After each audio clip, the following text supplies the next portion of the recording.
Snowed in with the billionaire. Chapter 1.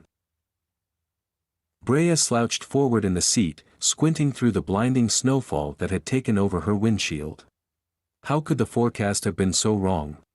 They were supposed to get nothing more than a couple of inches with some light wind, yet here she was, inching her way through a literal blizzard.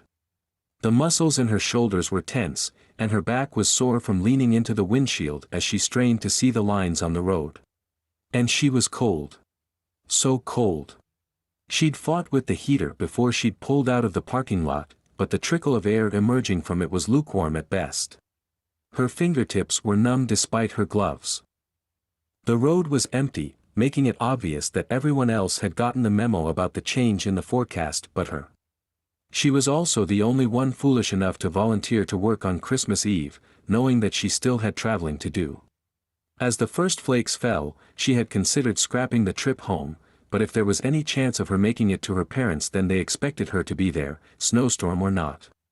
Thanks to their demands, she was fighting through the start of what seemed like the snowstorm of the century in a dinosaur of a car that could barely get her to and from work on a good day. Her windshield wipers weren't keeping up with the snowfall, and the fact that she couldn't defrost her windows wasn't helping with visibility. Brea worried about that ice narrowing her field of vision. Was the snow changing over to sleet? Her teeth were chattering, her nose was frozen, and she still had at least 2 more hours of this ahead of her before she'd pull into her parents' driveway. She reached a shivering hand over to the small knob and turned the volume up on the radio. It was one of the few things that still worked in the car. Brea bopped along to a few songs before the commercials started. She hated listening to the advertisements and was tempted to switch the station, but as soon as she reached for the dial, the car swerved for a moment on a particularly icy patch of road. She was able to regain control before her tires left the road, barely. In the aftermath, she decided that listening to commercials wasn't such a big deal after all. She had to keep 2 hands on the wheel. The station switched from ads to updates. It was one of those, traffic and weather together, programs, and Brea felt her stomach drop as she listened to the reports. The roads were a mess and getting worse, and the storm wasn't even close to over. If she had known how bad it was going to be before getting on the road, she'd have just stayed home. But it was too late now. She was closer to her destination than her starting point, so it wouldn't do her any good to turn around. And in weather like this, she doubted she'd have any luck trying to find a vacant room in one of the motels along the way. Nope, her only option was to push forward and hope for the best. After the official reporting, the DJ and his partner riffed about the storm and then moved on to gossip. "Now what do you think of billionaire playboy, George Clark?" the female host asked. "I have a lot of things that I could say about Mr. Clark, but I need to keep it clean for our audience, which doesn't leave me with a lot of options," the guy replied in an annoyed voice. "Jealous, are you?" she teased. Brea listened closely, waiting to hear the latest in adventures from the not-so-mysterious rich boy. He was always finding himself in the spotlight, and the entertainment from his exploits seemed to be endless. "I'm not a fan, that's all. He seems like a jerk." "Don't be so hard on him." The woman laughed. "He's young, he's hot, he's single, and he's still figuring things out." "Wait, you're not one of Georgie Boy's groupies, are you?" he joked with his co-host. "Why wouldn't I be? You have to admit that he's a good-looking guy. Even you can't deny it." "Oh, he's good-looking, sure. The problem is that he knows it, and it's left him with a huge ego." "I'm sure something about him is huge," the woman said with a giggle. "Anyway, I have a feeling that our favorite bachelor is going to have an interesting holiday. Check this out, earlier tonight, Georgie was leaving his annual charity Christmas gala, with some mystery blonde on his arm, of course." Brea rolled her eyes at the guy's predictability. She wished she could switch the station because she didn't give a shit about George Clark. "And? That's not news." "No, there's more. Someone took a shot at our boy." The woman paused to let the words sink in, and Brea let out an involuntary gasp. She was certainly not following the CEO's every move, but she didn't want him dead, either. She'd rather he just get a hard dose of reality and grow up a bit. She thought it was disgusting the way that women threw themselves at his feet and he just tossed them aside as he pleased. Was one of those discarded women the shooter? Brea would never wish harm on anyone, but the man's behavior must have been pretty horrible for someone to come after him like that. Someone took a shot. Are they crazy? Do people not realize how powerful George Clark is? He asked incredulously. Any ideas on who the shooter is? Not yet, but there are rumors floating around that it's a business partner who was left out to dry. George wasn't harmed, but his security team rushed him away before the crowds even understood what was going on. And now that the news is out about the attempt on his life, I'm sure the internet just broke with the overflow of women who are devastated over the near loss. You can't blame us for being a bit starstruck by him, the woman chided. He's got a glamorous lifestyle. What I wouldn't give for a night or two with him. Well, where's Clark now? The guy asked. You said he was ushered away, but to where? There are only rumors as to where he is, she replied. Some say he's in a safe house, others have guessed that he is in protective custody. He hasn't been seen since the incident, which was about 2 hours ago. By now, he could be anywhere. For your sake, and for all the lonely housewives of the world, I hope old Georgie boy is okay. Wouldn't want your holiday ruined. Yeah, I hope he's okay, too, she replied. But I can't imagine he's going to let this little run-in ruin his holiday, either. He laughed. I bet he's holed up with some supermodel getting creative with his candy cane. Brea rolled her eyes. It was just getting annoying now, so much so that she took the chance to quickly reach over and flip the knob to the off position. She couldn't concentrate on the road with all the chatter. Besides, she had no desire to keep up with the George Clark gossip. With the radio off, she realized just how strained the engine was sounding as her car putt-putted through the snow. Gears were grinding, and she was beginning to wonder why she was putting herself through this trip in the first place. It wasn't like her family would truly miss her if she was a no-show. At least, not her parents. They only wanted her there so they could point out how much of a failure she was and how she'd messed up her life. But then, not showing up would only give her mother more ammo to use against her on the next visit. That alone was incentive enough for her to push forward. She might be the family's scapegoat, but she never stopped hoping that something would change. Even if her parents remained distant, she was going to find her own fairy tale family, even if she had to force it the entire way. The car skidded unexpectedly, hitting another patch of ice and jerking Brea out of her thoughts. She took her foot off the brake and tried to steer out of the fishtail that was nearly pulling the wheel from her hands. She overcompensated and slid off the road to the right with the front of the car landing into a ditch packed with snow. Shit, she exclaimed, slapping a gloved hand onto the steering wheel. She stepped on the gas, smashing the pedal to the ground, only to hear that depressing word that made it clear she was only making it worse. Climbing out, she immediately sunk half a foot into the snow, the damp soaking in around her calves through her jeans. She'd not bothered to wear snow boots because she'd thought she'd be in her car the whole time. Now she cursed herself for not being better prepared. Circling around the car, she saw that her back driver's side wheel had lifted all the way off the ground, and the car sat crooked in the embankment. She sighed, knowing that she wasn't going to be able to get it out by herself. She dug a hand into her jacket, searching for her cell phone, then yanked off her glove and called her mother. She knew that her mother wasn't going to be thrilled with the call or her cry for help on Christmas Eve, but she had no choice. Brea could already hear her mom suggesting that she needed to find her own way out of this predicament, but who else was there for her to call? The phone was silent.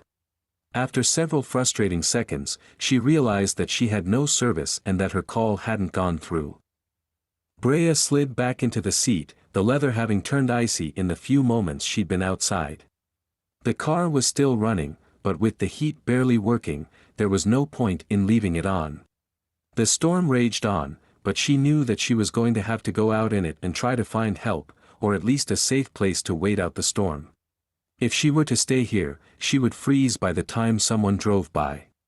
Besides, it wasn't much colder outside than it was in the car anyhow, and someone had to live somewhere around here.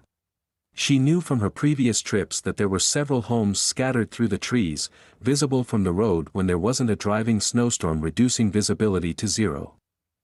Reluctantly, she pushed open the driver's side door. Yanking her purse from the passenger seat, she slammed the door and locked it, though she was sure that even if anyone were to come across it, they wouldn't find anything worth stealing. She climbed up onto the road so that she could at least have a bit of stability under her feet as she marched. Her tennis shoes threatened to slide on the ice as she fought to keep her footing. She huddled in her coat and pulled her scarf up to cover her ears. The ice sliced at her eyes, making them burn. She could barely see through what had surely turned to blizzard conditions, but she pressed forward. She needed to find refuge. She narrowed her eyes to try to see through the haze of snow, searching for a glimpse of something, lights in the distance, smoke from a fireplace, the out-of-place color of a car in the distance. She'd walked maybe half a mile, but her entire body ached as if she'd walked for 10, exhausted from battling the wind and the cold. She was beginning to worry that she would lose a few toes. At this point, she'd vowed that if she came across an empty house, she wouldn't think twice about breaking in. Let them arrest her. At least a jail cell would be warm. Brea's feet only moved out of will, she was no longer truly aware of the ground beneath her. She stumbled to her knees and caught herself on her hands, feeling the snow seep through her thin gloves. She pushed up, and as she regained her balance, she saw a shimmer of hope to her left. There was a driveway leading up to a large cabin that she could only glimpse through the wind and snow. Brea took off running towards it, slipping on the ice like she was a fawn on new legs. Relief coursed through her when she finally reached the door. It was solid, with an old brass knocker, which she wrapped her stiff fingers around to pound on the door. She waited impatiently as she heard someone getting closer. Another long moment, and the door creaked open. A gush of warm, slightly smoky fireplace air greeted her, instantly comforting her despite the storm at her back. But when she took in the person standing in front of her, her jaw dropped open. It was him. Chapter 2. Of all the people to be on the other side of the door, Brea never could have imagined that she'd be face to face with the scandal-driven playboy she'd been hearing about just a little while ago on the radio. She barely recognized the man without his customary designer suit and silk tie. His dark hair was mussed about, as if he'd just gotten out of the shower and hadn't bothered to brush through it yet. He was taller than she'd imagined he'd be, and the thin gray tee showed off an impressive set of shoulders. He had a sunburnished glow about him that made him look as though he'd just returned from somewhere exotic, which, Brea was sure, wasn't unlikely. She thought she recalled seeing a grainy photo of him in a swimsuit and a woman in not much of anything on the cover of a tabloid when she was grocery shopping a few weeks back. Of course, seeing him in person highlighted some things that a camera could never capture, like how intense his dark eyes were when they were staring right at you, his lips shaped into a frown. He looked remarkably imposing for a guy who was barefoot and wearing plaid pajama bottoms. "Yes?" he asked, sounding suspicious. She was caught off guard by his question. She'd been counting on the fact that someone would open the door and see her standing there shivering, not far from freezing to death, and that would be enough to make her host spring into action. Surely on a night like tonight, no one with a drop of humanity in them would leave someone out in the cold. But of course, she hadn't imagined that George Clark would be the one answering the door. With all the paparazzi that followed him around, suspicious was probably his default mode for anyone he didn't personally know. And on the one hand, she saw where he was coming from since the press had rarely been kind, but on the other hand, she wouldn't have another hand if she didn't get inside before frostbite set in. There was reasonable suspicion and then there was just failure to be human. She waited to see where on the spectrum he'd land. For a second, she considered leaving and just finding another place, but she knew it was too late to turn around. She would never make it to the next house. Still, she managed nothing more than a dumbfounded look and a small groan as the cold cut through her skin like needles. She was sure that as she stood there, her blood was turning to ice. "Can I help you?" he added, obviously irritated with her standing there, nearly mute. Failure to be human it is, then, she thought to herself. She didn't relish the thought of spending a moment more with this man, even if for just an hour or two, while she waited for a tow truck, but she knew it was the best option she had. She sighed, resigning herself and sucking up her pride. She could force herself to play nice for just a little while. She just hoped that he would do the same. I'm sorry to bother you," she said through chattering teeth. "But my car broke down and I need to call someone but my phone, there's no service. Do you mind if I use your phone?" He only stared at her, seeming annoyed by her presence and clearly debating whether or not to trust her enough to let her in. What did he need? An oath signed in blood swearing that she wasn't a tabloid journalist. Tough luck for him if that was what he was after. Her blood was too frozen to be usable, and her hands were too numb to hold a pen. She thought about saying exactly that, but her family had given her lots of practice at biting her tongue and being polite when she didn't want to be. She could put all that training to use now. Please. I just need to make a call. I can leave as soon as the tow truck gets here. It killed her to say it, but she still managed to stutter out one more "please" before waiting for his response. A sleek black lab wandered to the open door with a wagging tail and leaned up against George. Brea wished she could bury her cold fingers in the dog's fur. George reached down to grasp the dog's collar and leaned out the door to glance around, taking in the scene. Was he considering sending her back out into it? She prayed that he wouldn't, but she could only wait and see what his decision would be. He stared out into the blackness for so long that she started to think he'd forgotten that she was standing in front of him, about to freeze to death. Just when she was convinced he was about to send her on her way, he stepped back. Was he going to shut the door in her face? But no, he just huffed out in annoyance, and gestured inside. "Well," he said, sounding impatient. "Aren't you going to come in?" Her jaw dropped, and shock held her still for a moment while his expression downgraded into annoyance. "Do you mind hurrying it up? It's a bit chilly out there." Snapping out of her daze, she scurried through the door and into the warmth of the great room. It felt so good that she wanted to cry, and for a moment she didn't move, relishing the heat thrown off by the massive fireplace. After a few seconds, when it finally began to sink in that she was safe and wasn't going to freeze to death after all, curiosity kicked in enough for her to glance around and really take in her surroundings. And then her jaw dropped again. George Carter's woodsy hideaway was anything but quaint. From the fireplace that looked big enough to stand inside of to the soaring beamed ceiling completely draped with evergreens to the massive antler chandelier, the place looked like a luxury ski resort. Brea finally noticed that George was holding his hand out to her, waiting for her to hand over her jacket. Well, at least he can be a gentleman when he wants, she thought to herself mockingly. Or maybe he just didn't want her dripping snow all over his floor. Yes, that seemed more likely. She pulled it from her shoulders and handed it to him, knitted scarf and all. "Thank you, I'll be quick. Where's your phone?"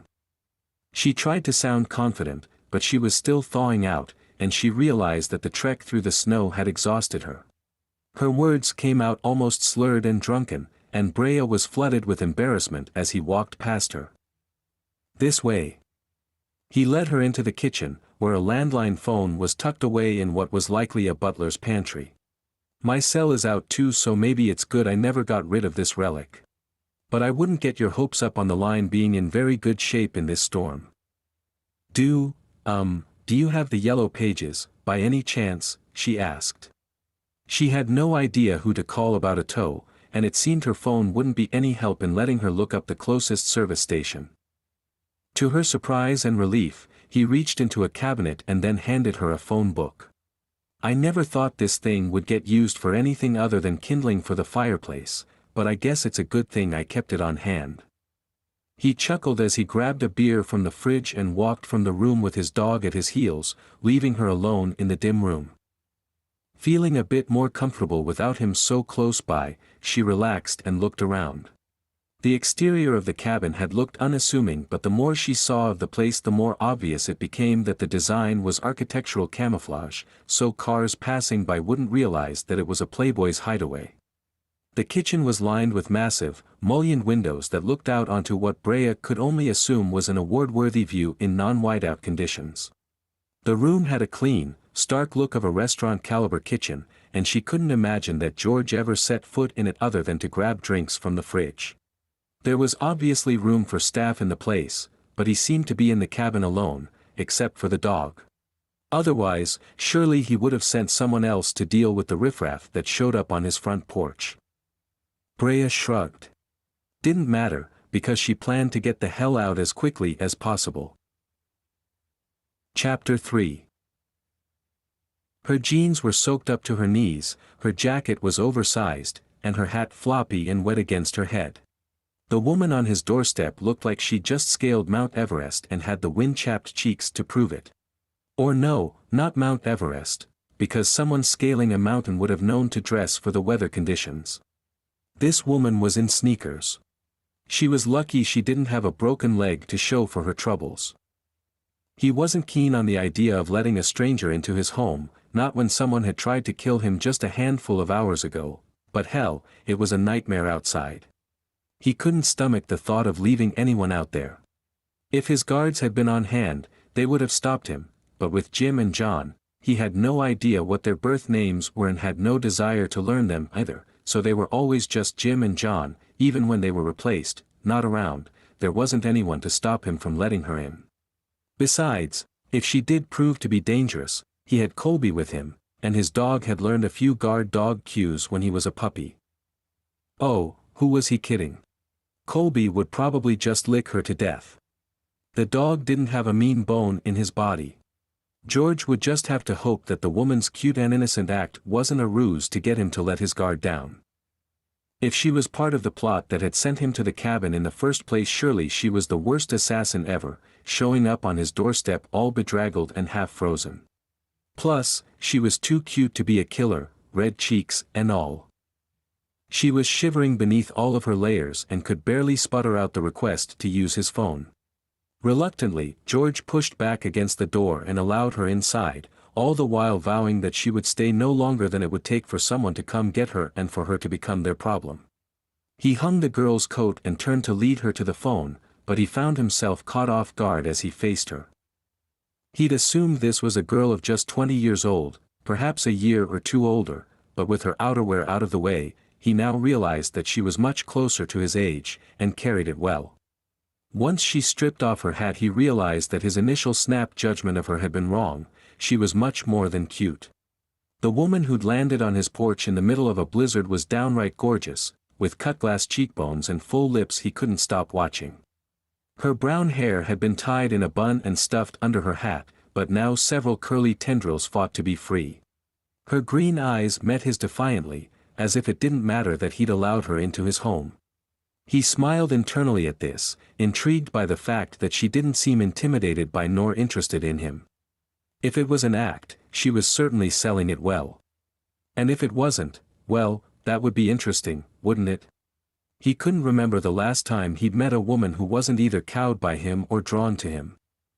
He pointed her to the phone and handed her a phone book before walking out with a beer in hand. He settled in the living room as he overheard her conversation with the towing company. "Hello.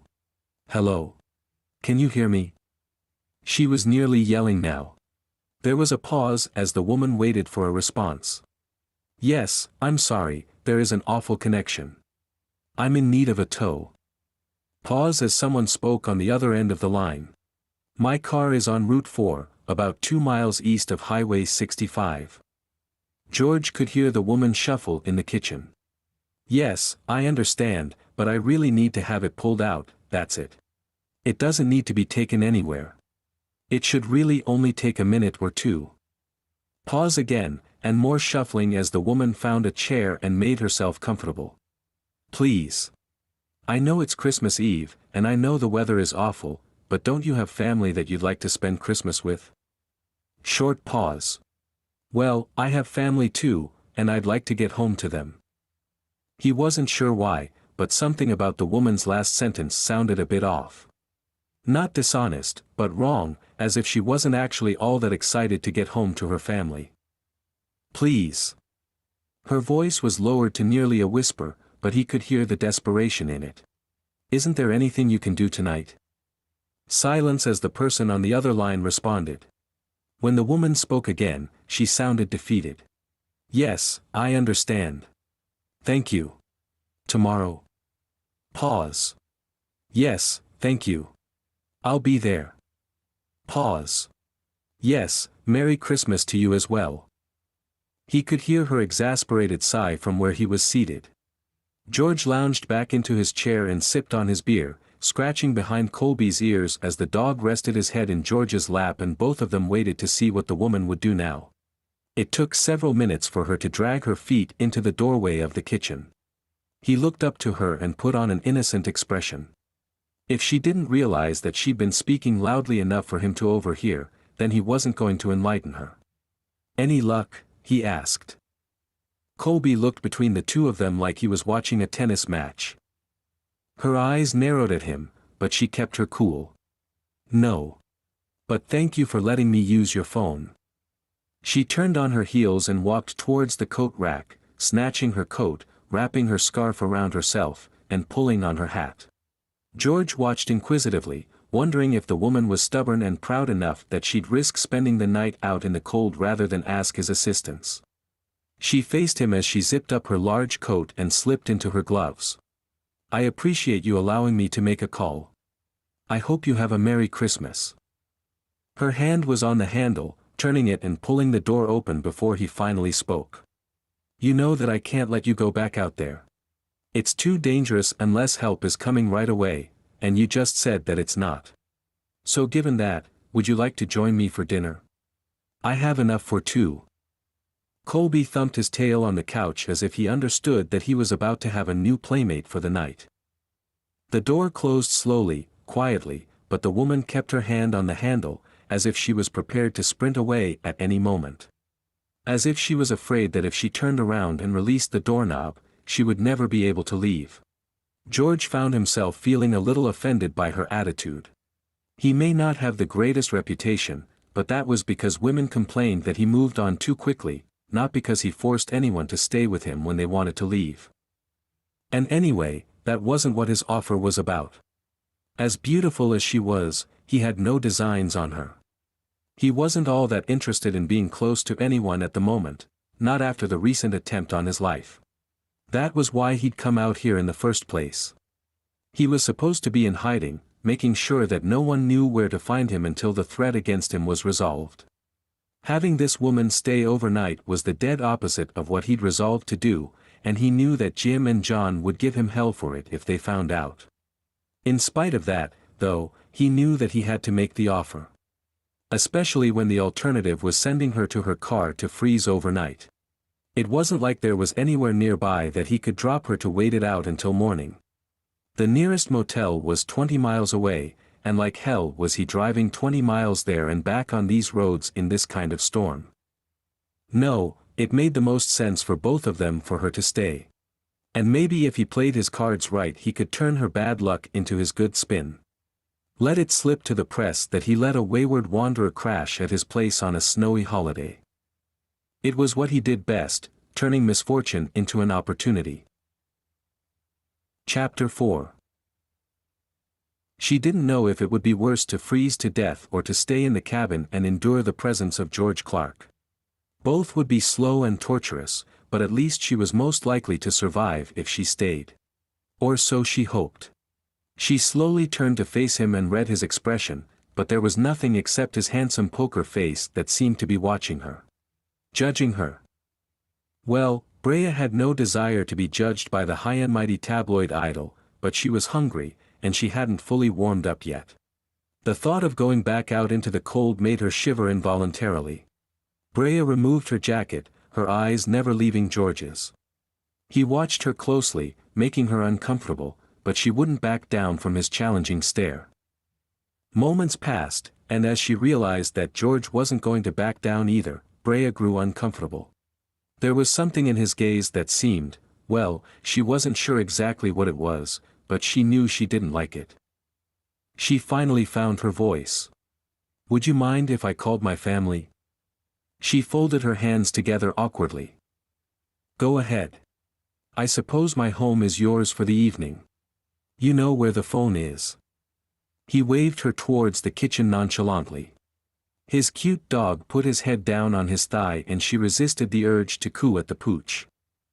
Brea felt relieved when she was out of his line of sight. His intensity was too much. No wonder the man was a billionaire, he probably scared the shit out of everyone negotiating against him. She snatched the phone off of the wall and slumped into a chair.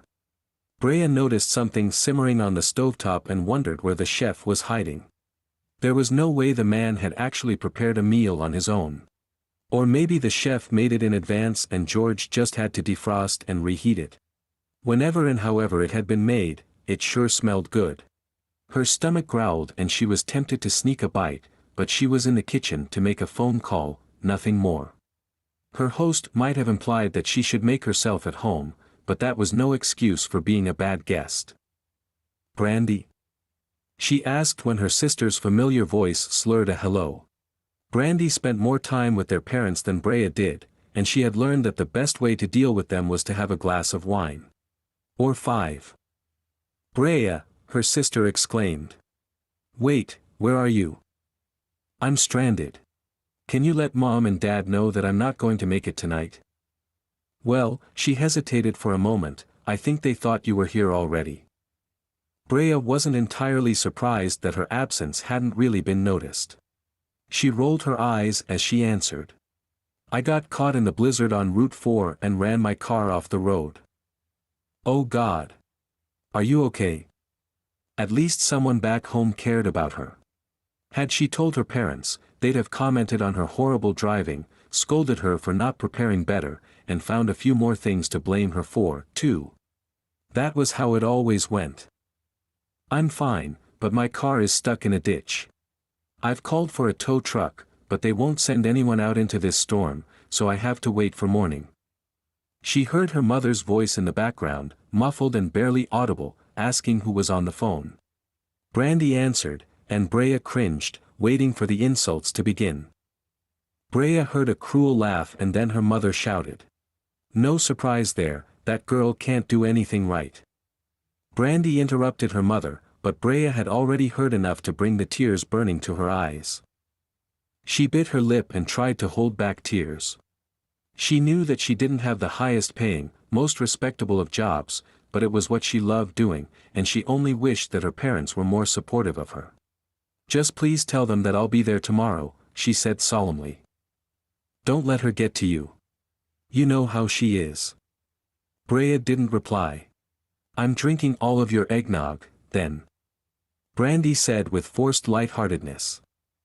That made Brea chuckle and she found her voice again. "That's fine, Brandy. Just tell them, please." "Okay, don't worry about it. I'll take care of them.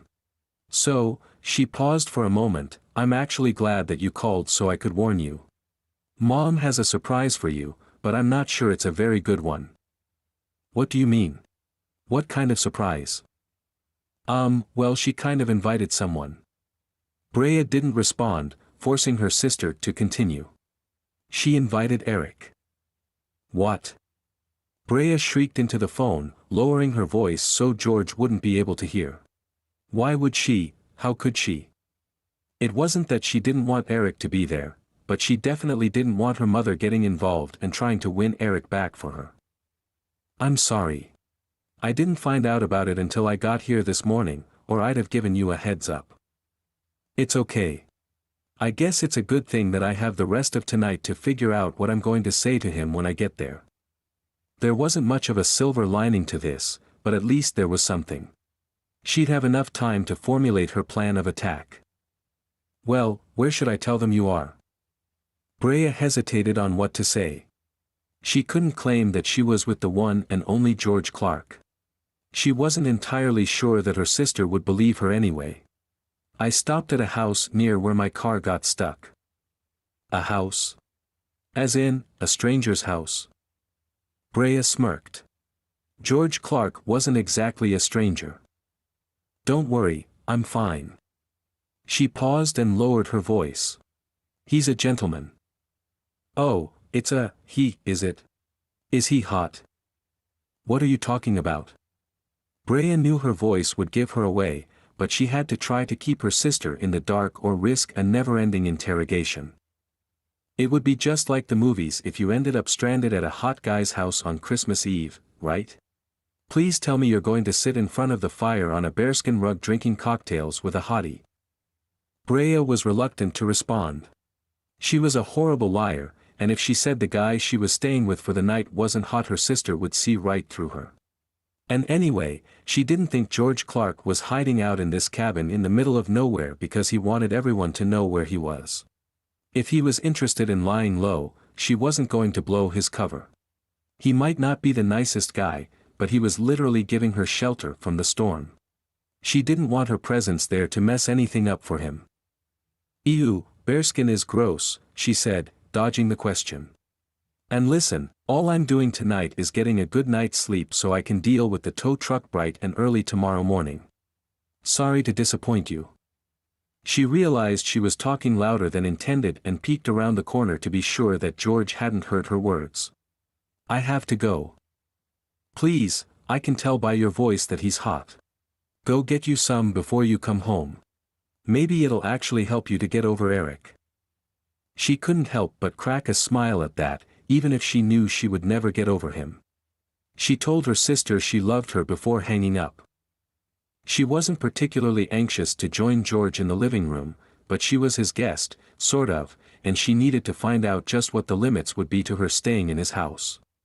She had no intention of overextending her welcome when she didn't want to be here to begin with. She dashed out of the kitchen and nearly ran into him as he drained the last of his beer. Brea blushed, hoping he hadn't stood outside the door, waiting for her to finish her conversation. Thank you again. For letting me use the phone, I mean. He glanced at her, and she averted her gaze. She had never been too proud for apologies and thank yous, but something about George's intimidating presence made it all seem awkward. It's just a phone, he said, making her feel stupid. She watched him walk to the cabinet next to the stove and pull down 2 plates and place them on the counter next to the stove. You have to be hungry. He said it like she didn't have a choice but to answer in the affirmative. There it was again, that master of the universe tone. It made her want to say no just to be contrarian, but the truth was she was starving, and whatever was cooking smelled garlicky and delicious.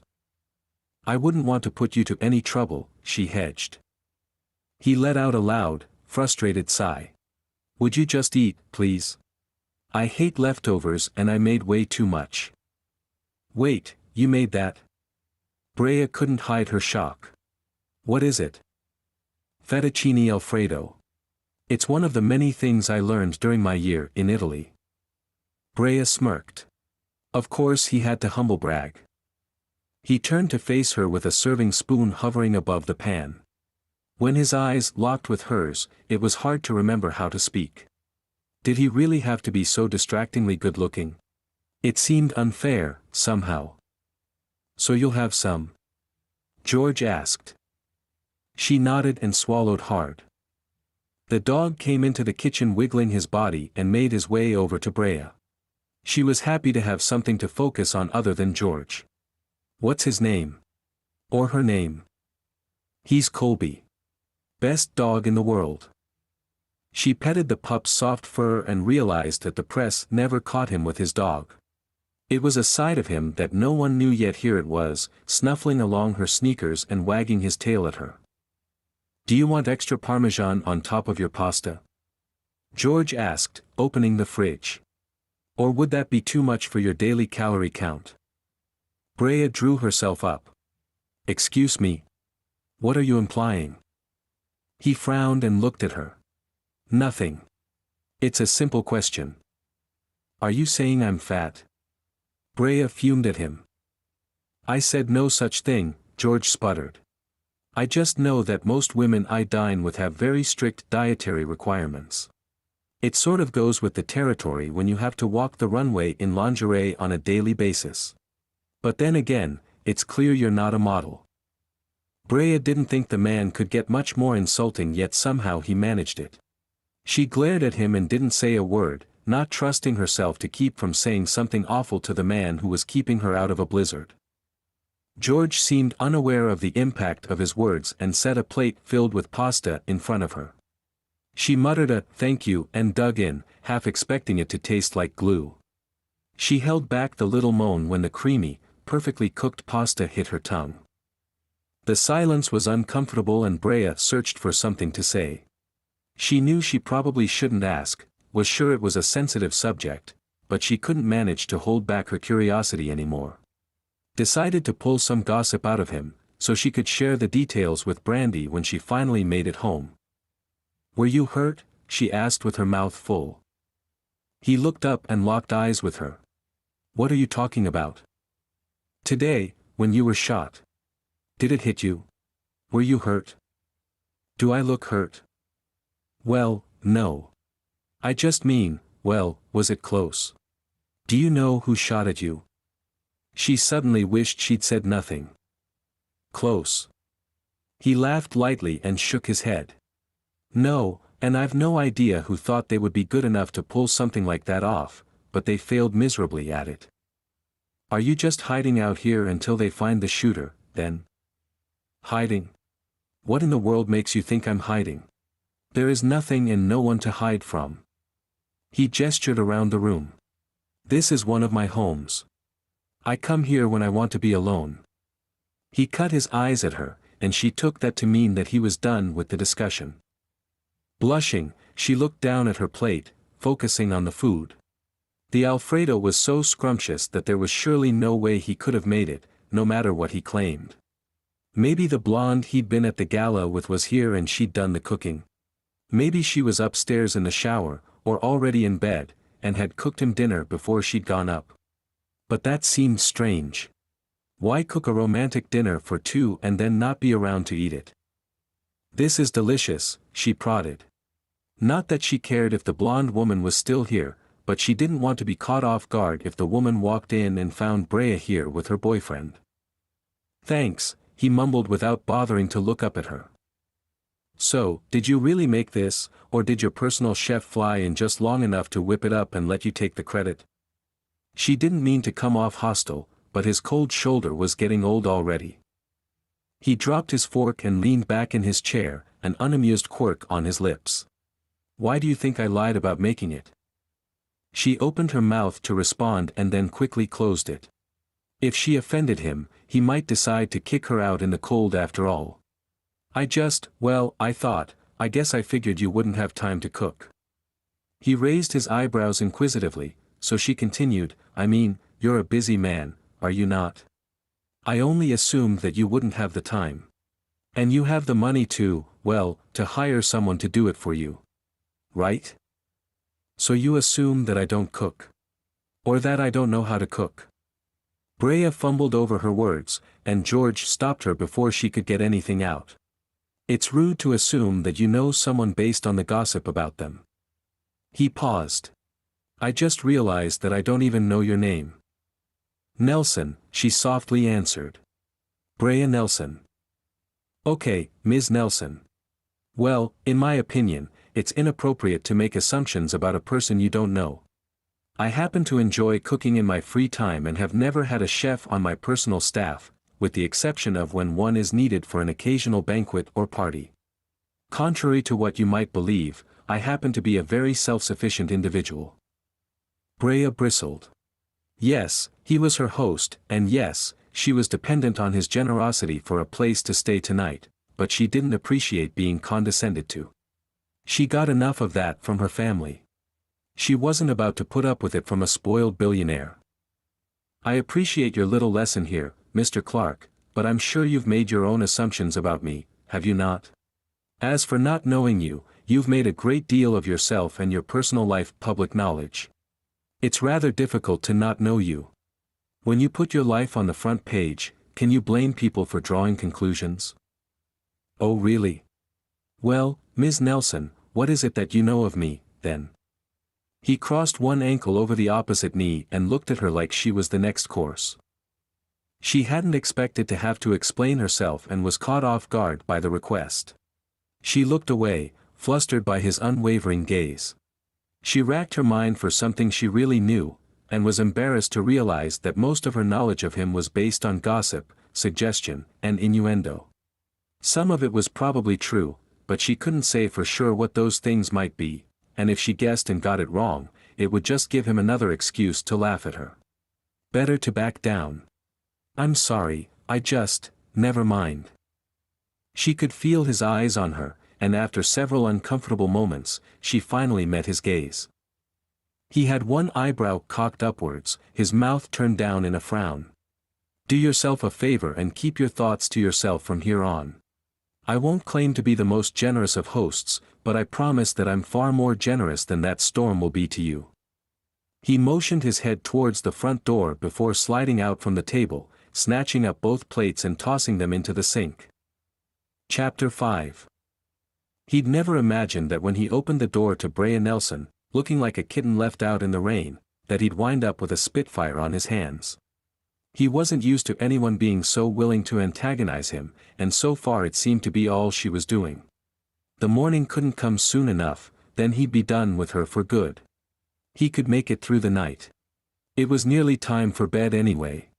It had been a long and tiring day. He was exhausted. In fact, he was so tired that he wasn't thinking straight. That must be the reason why he found himself thinking that she looked especially attractive when she blushed, along with wondering just how far down that blush might go. George paused as he felt a stirring below the belt at the thought. Down boy. What the hell was that reaction? Why, he'd slept with supermodels for God's sake. How could a bedraggled little snow creature get a rise out of him like that? He shook his head. It was just because he was always horny, and there was no denying that she was attractive. Not his type, of course, but not bad. Not bad at all. She was leaning over and petting Colby, which gave him the perfect view of her ass. A tiny part of him wanted to stride over to her and plant a firm smack on it. Excuse me. George jerked his eyes up and realized that she'd caught him staring.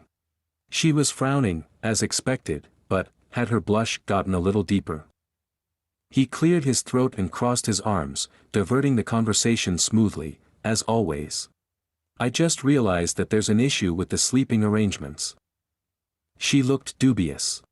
In this place? I bet you've got 10 bedrooms up there. Brea pointed over her shoulder at the gleaming blonde wood staircase. If you bet that, then you'd lose, he said coolly. The only rooms upstairs are the master suite, a second bathroom, a room that I use as my office, and a room that I use as my gym. She frowned as if she didn't believe him, and he sighed in frustration. I told you, this is where I come when I want to be alone. I don't bring guests here, so why would I be set up to accommodate them? Now if you've got your heart set on sleeping upstairs, then you're welcome to bunk down on my weight bench, but all in all, I think you'll be more comfortable down here on the couch. Brea looked past him at the burgundy velvet couch. You mean that thing? It's as big as a king bed, of course I'll be comfortable. Great, then that's settled, he replied, moving towards the massive storage chest that doubled as a coffee table. He'd found the thing on one of his business trips to Paris, a vintage steamer trunk that cost as much to ship home as it did to buy. George cleared the tray and expensive glass knickknacks his designer insisted he used to stage it and opened it. These should work. He pulled out 2 thick, cream-colored blankets, so soft to the touch that they almost felt like fur, then tossed them on the couch in a pile. He saw her startle out of the corner of his eye. Thank you. You're welcome, he said curtly. I'll make sure to keep Colby away, sometimes he likes to sleep in front of the fire. No, you don't have to, Brea said. His company would be welcome. George whipped his head to stare at her. She was baiting him, again. There's a powder room just down that hallway by the front door, and if you need a shower, use the bathroom upstairs. Go up to the landing and it's the first door on the left. The thought of her stripping down to shower derailed him for a few seconds, but he shook it off. I'll be fine, she answered, petting Colby again. Thank you for your hospitality. Damn it, she just didn't quit. Good night, then. He turned to leave and whistled for Colby. Sorry, one more thing, she said, stopping him in his tracks. He turned to her slowly. What more could the woman possibly want? A pillow, please. He gave her a curt nod. Just a minute. It felt so out of sorts for him to be the one servicing her. He wasn't used to anyone making requests of him when there was staff to take care of it. But, there wasn't any staff here. He was stuck alone for the night with a woman who'd shown up on his doorstep to torment him. He padded up the stairs and headed into the master suite, snatched a pillow from his oversized bed, then stomped back down to the great room with Colby wagging along behind him. When he reached her, he realized that she looked different. She'd dropped her hair down over her shoulders, and the thick, reddish-brown waves framed her face and draped halfway down her back. She'd pulled off the oversized sweater and wore a simple black tee underneath, tight against her small, firm body. The firelight made her features glow, and the flames were reflected in the small wire-frame glasses that now sat over the bridge of her nose, framing her jade-green eyes. He stole a glance down her body and then chastised himself for it. He had enough problems in his life without drooling over a woman who clearly despised him. He stalked closer and wordlessly handed her the pillow. He turned abruptly, but she stopped him with a hand on his arm. "Thank you," she said, her chin tilted upwards towards him. "And good night." "Good night," was all he offered. All he was thinking about was finally putting his head down on his remaining pillows and waking up when this endless day was finally behind him when she called up to him, stopping him at the foot of the staircase. "Mr. Clark." Reluctantly, he turned to face her. "I understand that this is an inconvenience for you, but is it completely necessary to show your disdain for me?" He'd had enough. "And is it necessary, Ms. Nelson, for you to show your disdain for me with every word you say and every misguided assumption you make? You choose to believe the worst of me even when you're forced to admit that there's nothing you actually know about me. And while I may not be the ideal host, the fact remains that you are in my home, you've eaten my food, and you will be sleeping under my roof, safe and warm, rather than being stuck outside, freezing to death in the cold. Do you really think that sneering at me and accusing me of not being as nice as you seem to feel you deserve is the proper way to behave as a guest? Especially in the home where I came to be alone, not feeling up to being around other people after someone tried to kill me? If you want to think I'm some kind of ogre, then go ahead. But I'll thank you not to scold me like a misbehaving child as you stand there reaping the benefits of my hospitality, such as it is. I believe that I have been more than accommodating, and would appreciate it if you do not expect things of me that I am not required to give." He turned to walk up the stairs, but her voice stopped him once again. "I understand that it isn't required of you. I only think that it would make my stay here a bit more pleasurable for the both of us if you did more than just tolerate me." She paused for a moment, letting her words sink in with George. "We aren't friends, Ms. Nelson. You are in my home temporarily, but if you are not satisfied with your treatment here, then feel free to take your chances with the storm. However, if you would like to take advantage of the generosity that I do offer to you, then in the morning, when he paused, searching for the word. He didn't want to call them bodyguards though, technically, they were. He couldn't say friends, because they certainly weren't that. He wouldn't deceive himself into believing that they cared for him in any way other than for their paychecks. When my associates return, they can assist you with getting back on the road, and you will no longer have to concern yourself with my poor manners. Until then, good night." He could feel her searching for something more to say, but he gave her no opportunities. When he finally reached his bedroom, he slammed the door and immediately regretted it. Not because it could have startled the bossy interloper currently sleeping on his pillow, but because it revealed his emotional state, something he worked hard to hide around people he didn't trust. But damn it, he wasn't used to having to keep his guard up here. His grandfather had built this cabin as a gift to his new wife, and once he'd passed away, the old place had fallen into disrepair. Even though his parents could have used the money, they'd refused to sell it, wanting him to have it when he was ready. He had happy memories of spending time here. This home was his refuge, his place to get away from it all. It might not be as grand as his mansion, or as flashy as his penthouse apartments, but it had a warmth and a feeling of safety to it he'd never quite found anywhere else. That feeling seemed absent tonight. Not because of what had happened at the gala that day. Because of the ridiculous woman afloor beneath him. He climbed into bed. The sheets were cold against his skin, but the fire crackled from across the room. He knew that the heat would soon fill the room and the cool sheets would become a relief. Until then, he shivered against the silk brushing against his naked body. He stretched, allowing his muscles to feel the tension, before pulling a pillow beneath his head and watching the dancing light on his ceiling. He thought of the woman below, on his couch, under his blankets.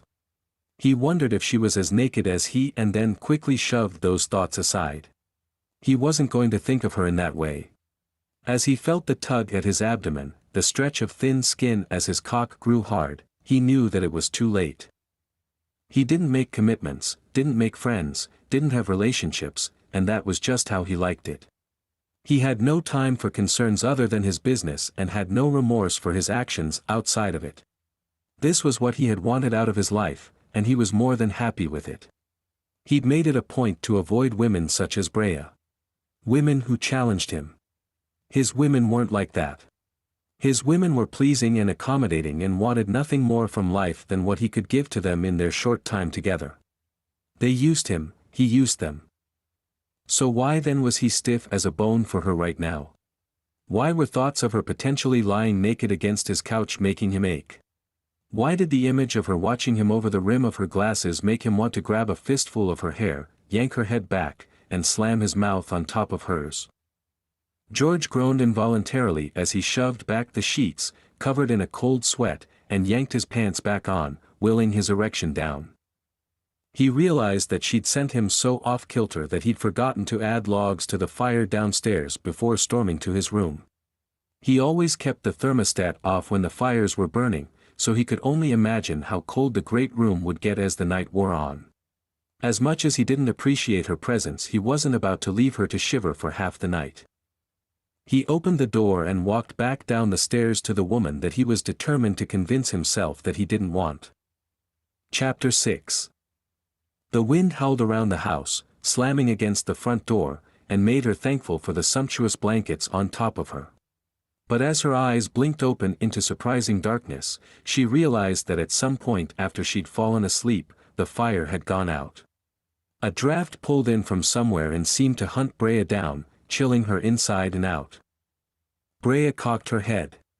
Was the place haunted, or were the sounds she kept hearing nothing more than George pacing in his room above her? She was ready for the night to be over so she wouldn't have to share a roof with the cocky bastard any longer. She only wanted to get home to her family, to somehow win Eric back, and show her parents that she wasn't a complete failure. And maybe, also, she'd feel a little relief at being away from George and the brutally honest way he'd called her out on her behavior. She had been rude. And quick to judge.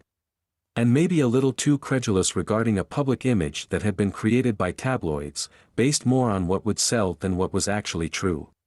He might have been somewhat unkind, but she'd also been unfair, and she didn't like to remember that. Didn't like to think of herself that way. She wasn't one to kowtow to people with power, but there was a difference between not fawning over someone and not treating them with basic courtesy. Footsteps again, this time on the stairs behind her, making their way to the first floor. Brea huddled under the blanket. She didn't want to face him, so maybe if she just pretended to be asleep, he would ignore her. He moved closer to the couch, and she could feel him lean over the back and linger above her for a moment. Brea squeezed her eyes tightly and willed her body to be still, but it had a mind of its own and she shuddered. "Are you cold?" Brea jumped, startled by his voice. She opened her eyes and there he was, staring down at her with a piercing gaze. Shirtless. She swallowed hard and pulled the blanket towards her chin. "I could build the fire up for you again, if you'd like." It wasn't a question, but merely a statement. He'd already moved to the fireplace and thrown open the oversized mesh screen and tossed in 2 logs. No, I'm fine, thank you, she protested automatically. It's freezing down here, and you're shivering. I'll be quick and let you get back to sleep. She wasn't going to tell him that she couldn't sleep. A strange man, strange house, on a strange Christmas. She wasn't going to get any sleep, no matter how warm and cozy he made it for her. She just needed morning to get here so that, whether with Mr. Clark's associates or by the tow truck driver, she could get out of here.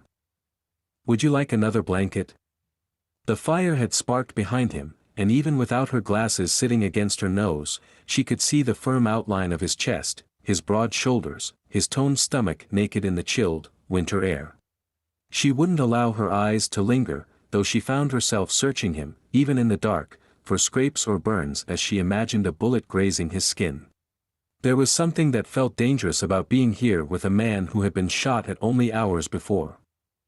She glanced away, but the image was burned into her mind as she mentally trailed her fingers across his lightly tanned skin, her fingertips stumbling nervously over hard nipples, her nails tracing down to his hips and under that stretchy band of his plaid pajama pants.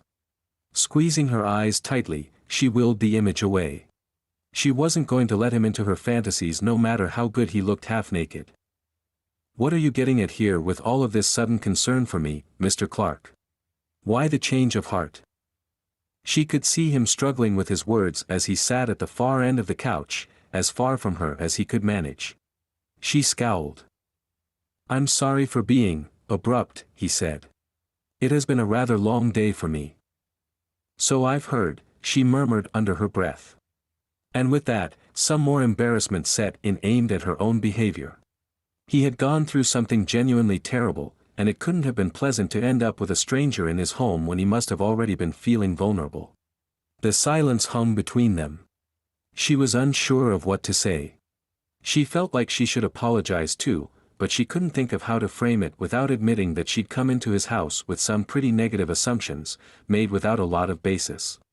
She still wasn't going to be nominating him for Man of the Year, but maybe she'd been too hasty in thinking that he was the Grinch come to life in an absurdly attractive body.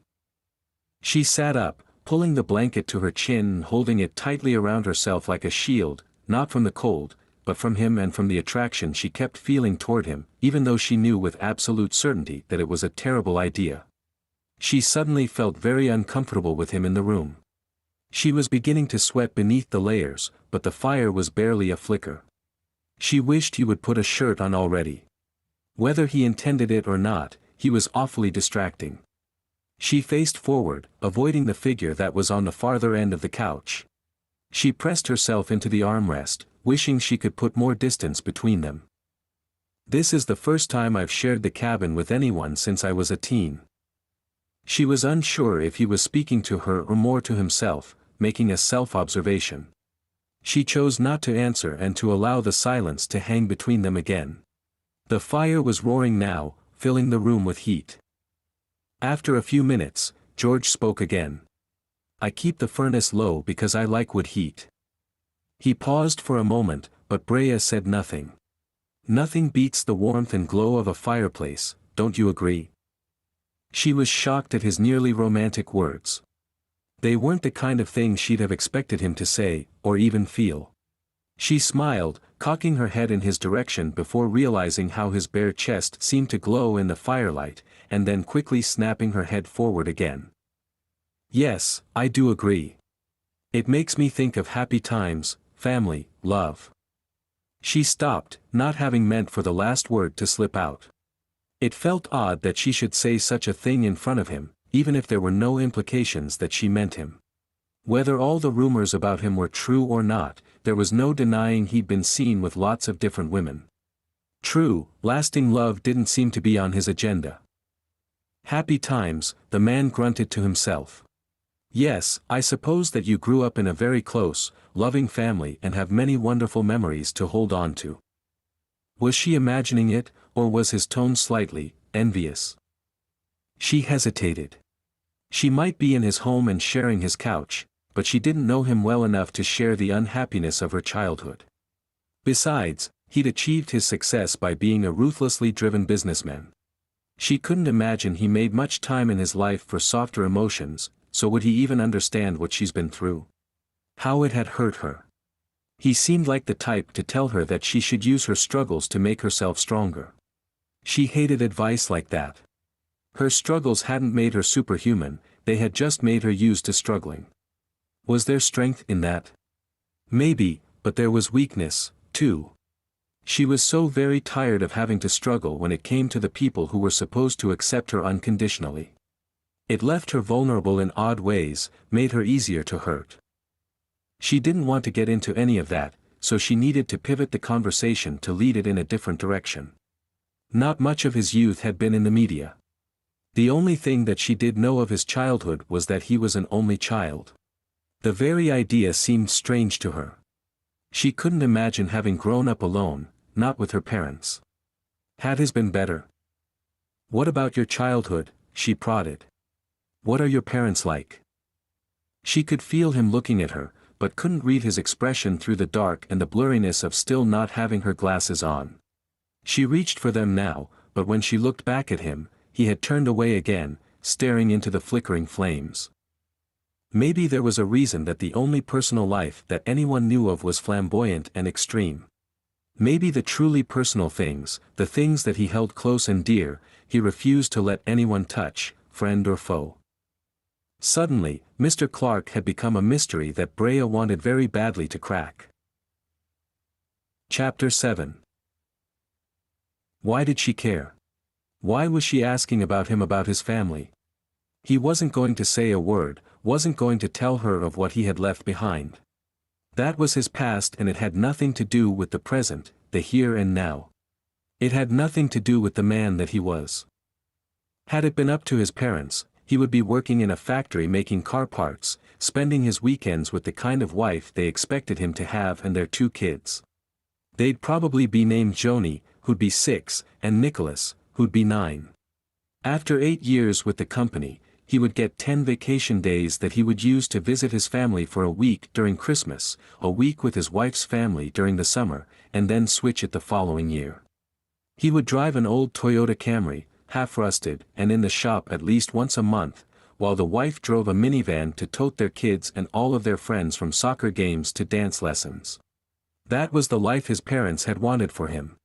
To live just above paycheck to paycheck, quiet and placid and ordinary. There was no reason to share these details of his past with this stranger, not when they were irrelevant to the man he was now. He could feel her eyes on him as she sighed into the silence, relenting to whatever inner battle she was going through. Okay, I'll go first. Which is strange, she said, half under her breath, because it's not something I like to talk about, but hey, who are you going to tell? It's not like you know my family, or will even remember me once I'm gone. Why not tell you? So I'll just come out and say it. My childhood sucked, to put it nicely. He glanced at her from the corner of his eye, her head dropping so that she was looking at her hands folded in her lap. He said nothing, giving the woman only silent encouragement to continue. My father is a neurologist who firmly believes that he is Superman and that everyone must be as accomplished as he, if not more so, in order to matter as a person. He served 10 years in the Marines, the last 4 being spent earning his medical degree. My mother, who was originally a receptionist at the hospital where my father interned, is an alcoholic who, upon meeting my father, became a housewife who leeches off of his salary. Her thoughts on life are that a woman should marry into the upper classes and then coast. She's accomplished nothing except creating every vodka combination you could imagine and single-handedly keeping Advil in business.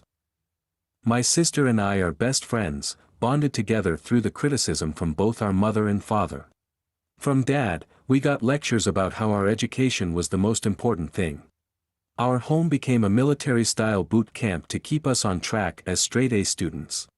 We were only allowed to spend time on anything other than academics if it would help us get a better career. And the only acceptable careers were in medicine, law, or something equally prestigious. Art, sports, dance, all of these were considered a waste of time and were therefore banned from our household. From Mom, we got lectures about how we needed, above all, to be desirable and desired, even at a young age. We were practically pimped out to other well-to-do families with young boys our age or a year or 2 older, as our parents tried to find a suitable match for us. Our marriages weren't arranged, per se, but our parents were very adamant on who they expected us to Wednesday. She paused as she struggled with her inner conflict. Now he was genuinely interested. Her family seemed the opposite of his in almost every way. Part of him wished that his father had been as ambitious as Brea's father was. Still, he couldn't imagine his parents pushing him into a marriage he didn't want, much less choosing the woman for him. When she didn't continue, George urged her on. What happened? Did you marry? He hadn't planned on the next question spilling from his lips, but it suddenly mattered very much that he know the answer to the question. Are you married? Brea laughed, a sweet, lyrical sort of laugh that made George want to join in, though he couldn't remember the last time he had genuinely felt the pull to laugh about anything. Married? She exclaimed. Oh God, no. This time, George couldn't contain himself from snorting at her response. If the question had been posted at him then it would have made him react in much the same way. I said they had expectations, not that I did as they wanted, she huffed lightly. Though to be honest, I almost married. We had a date picked and everything. George was unsure if she stopped because the thought of this man still hurt, or if she thought George was uninterested, but he was very interested.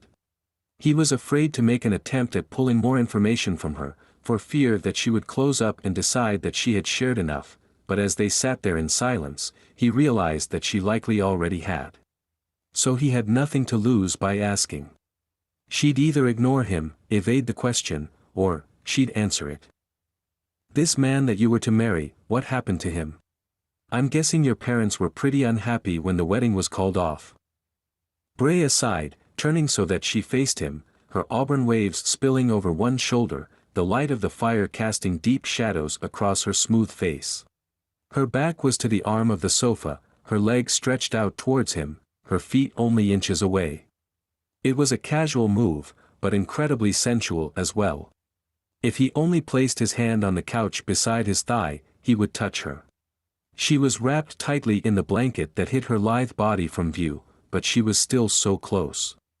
He felt that tightening in his groin, again, and he quickly readjusted his body so that the flames wouldn't cast a telling shadow across his stomach. My family was furious. So furious, in fact, that neither one of my parents spoke to me for an entire year.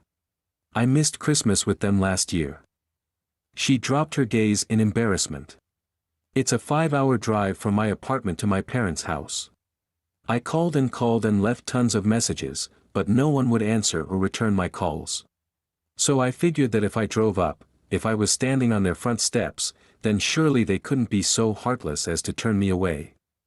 He saw that her eyes were damp, glistening as the unsteady light caught the tears and then released them. They did turn you away, though, didn't they? He asked, not realizing that he was leaning forward to wipe the tears until he'd finished. The move jolted her. It was such an intimate gesture. She pulled away a bit, masking the movement by nodding her head in answer to his question. My own parents turned me back out into the cold because the man that they want me to marry decided he didn't want to be with me. I had thought my entire life that I would be the one to turn down the marriage, that I wouldn't be able to go through with it. In the end, though, I was the one that wanted it, and he didn't. But you're on speaking terms with them now? Brea chortled. If you want to call it that. Brandy, my sister, called a month ago to invite me to Christmas dinner. She had spent all those months just getting them to acknowledge that I existed, finally wearing them down to the point where they agreed to allow me to attend a family function. She said Mom and Dad wanted me there, but I found that very hard to believe at the time. I find it even harder to believe now. She shook her head as she laughed softly. Her hair swung behind her, loosened from her shoulder, the dark waves catching the light and creating a halo. It was my sister I spoke with earlier, and she admitted that my parents hadn't even realized I wasn't there. I nearly got myself killed driving through a storm to get to them, and they didn't notice one way or the other. Plus, she had some news about my mom inviting a mystery guest. The guest? Eric, my ex-fiancé. He looked at her incredulously and was taken aback by how bright and innocent her eyes were as she lifted them to meet his. That's just typical for my mother, though. If something doesn't go the way she wants, and she can have any control over it, she takes it. So tell me what was so amazing about this Eric. She hesitated, opened her mouth to answer, and just as quickly, she snapped it shut. I'm sorry. I'm talking far too much. What about you? What are your plans for Christmas? He narrowed his eyes for a moment before smiling warmly. You're avoiding my question, aren't you? He cocked his head to the side as he waited for her reply. Are you afraid of offending me in some way? She bit her lip in response, amusing George. You weren't terribly concerned with offending me earlier, so don't hold back now. Tell me. He didn't know why, but he wondered why their relationship hadn't worked. Not that it matters, he reminded himself. He wouldn't see her again after tonight, he was sure of it. Chapter 8. How could she talk about Eric, about their relationship, with someone whose life and lifestyle were so different from hers? The things that seemed special to her, little gifts, shared holidays, dancing together to her favorite song, would probably seem childish and silly to him in comparison to the glamorous, expensive gifts and vacations he lavished on the women he was with. Especially since she was usually the one buying the gifts and begging Eric to dance when the song came on. Eric indulged her, though, and that mattered. Eric had always been there, a steady, stable part of her life, right up until he wasn't. How could George, who kept a rotating list of girlfriends, understand what it was like to really see a future with someone and then have that future disappear? George studied her, waited for her to answer, but she held her ground, remaining silent and meeting his gaze. Finally, he relented and she released the breath that she had held for those long moments. I know it's late, but would you like a cup of coffee? She glanced at her phone. Drinking coffee this late would probably keep her up, but for some reason she didn't mind the thought of talking to him a little longer. Yeah, that sounds nice, she said. We'll just have to be quiet in the kitchen so we don't wake the pooch, George said, a surprisingly mischievous smile on his face as he gestured over by the fireplace. Sure enough, Colby was curled up on a dog bed, fast asleep. He'd gone upstairs with George earlier and she hadn't seen him come back down. He must have snuck into the great room while they were talking. George pushed up from the couch and started towards the kitchen. Brea jumped after him and grabbed his arm, the shock of the touch sending chills through her fingers and up her arm. Goosebumps broke out everywhere as her cheeks flushed. She dropped her hand immediately, hoping that he didn't notice her own reaction to the contact. Let me, she said sheepishly. His eyebrows shot up, but he didn't argue, stepping back and taking a seat while he watched her get to work. The owner of the hideout, the small-town coffee shop where Brea had worked for the last several years, had come to appreciate her abilities so much that Brea's recipes had started showing up on the menu. Now she dug through George's fridge and cabinets, stacking up everything she would need to impress him with her coffee-making abilities. Do you need any help? He offered, surprisingly polite. Her body tensed as he moved behind her, close enough that she could feel the heat from his chest burning into her back. He pulled 2 mugs from a cabinet and placed them beside her numerous ingredients. She grinned at him as she worked. No, thank you. This is kind of my job. She ground the beans and got the coffee brewing. Do you have chocolate syrup and any peppermint? George made a grimace she'd seen on the faces of plenty of coffee addicts in her time at the coffee shop whenever flavored syrups were mentioned. I know, talk like that is sacrilege to someone who likes a strong, black brew. But the truth is, I don't drink coffee. It's just not my thing. I prefer the chocolate. So you're a connoisseur of coffee, but you won't drink it? Brea laughed, nodding. How did you become such an expert, then? Do you just follow the recipes? I used to, but after so long at it, you start to know what will work and what won't. She blushed as she said her next words. So I started throwing things together and, well, I guess I'm pretty good at it. But you still won't drink it? He asked again, incredulously. How do you know it's any good if you won't even try it? Well, the customers have yet to complain, so I suppose that's saying something, isn't it? When they keep coming back and asking for it again, I take that as a sign that I'm onto something. I suppose. As she worked over her coffee creation, she heard him whipping up a hot chocolate behind her. Whipped cream? He asked. She turned and narrowed her eyes. Are you kidding me? Of course I want whipped cream. What's hot chocolate without whipped cream? He smiled along with her, piling on the whipped cream and sprinkling chocolate shavings over top. You have your masterpiece and I have mine. Granted, mine came from a package, and yours, he nodded towards the concoction on her side of the kitchen and the numerous ingredients she had lain out, is a fair bit more complicated. Still, I'm proud. Brea giggled and she suddenly realized that she wasn't having as miserable a time as she had thought she would. As you should be. It's beautiful. The fire was roaring as they made themselves comfortable on the couch once again, with their hot chocolates along with Brea's special brew. Would you believe that I've not shared this house with anyone since I was a teenager? George asked. This place belonged to my grandfather. I made a lot of upgrades and additions over the years, but there hasn't been anyone other than me to see them. Why not? It's a gorgeous place. Don't you want to share it with someone? Maybe someday, he said vaguely. But up until now, no one has caught my attention. Brea waited, but he said nothing else. She knew there must be more to the story, but for some reason, George was choosing to not share with her. Choosing discretion, she decided that she wouldn't prod him about it either. She didn't want to push him into a corner. So, she paused, if this is your private place, what do you do out here? Just sit in the quiet? Doesn't that feel weird when you spend so much of the rest of your life in the tabloids? Chapter 9. You realize that my life isn't just tabloids and women, don't you? I'm actually an extremely busy man. George was very dedicated when it came to his business. He had spent years developing the company and now that it was in full swing, he had little time for much else and his time in the limelight encompassed pretty much all of it. This place was his refuge when he needed to get away from the blinding glare of the limelight, but the opportunity didn't come very often. Yes, but other than work and partying, what is there? What about hobbies, interests, passions? What about friends or family? I've no family and no time for hobbies.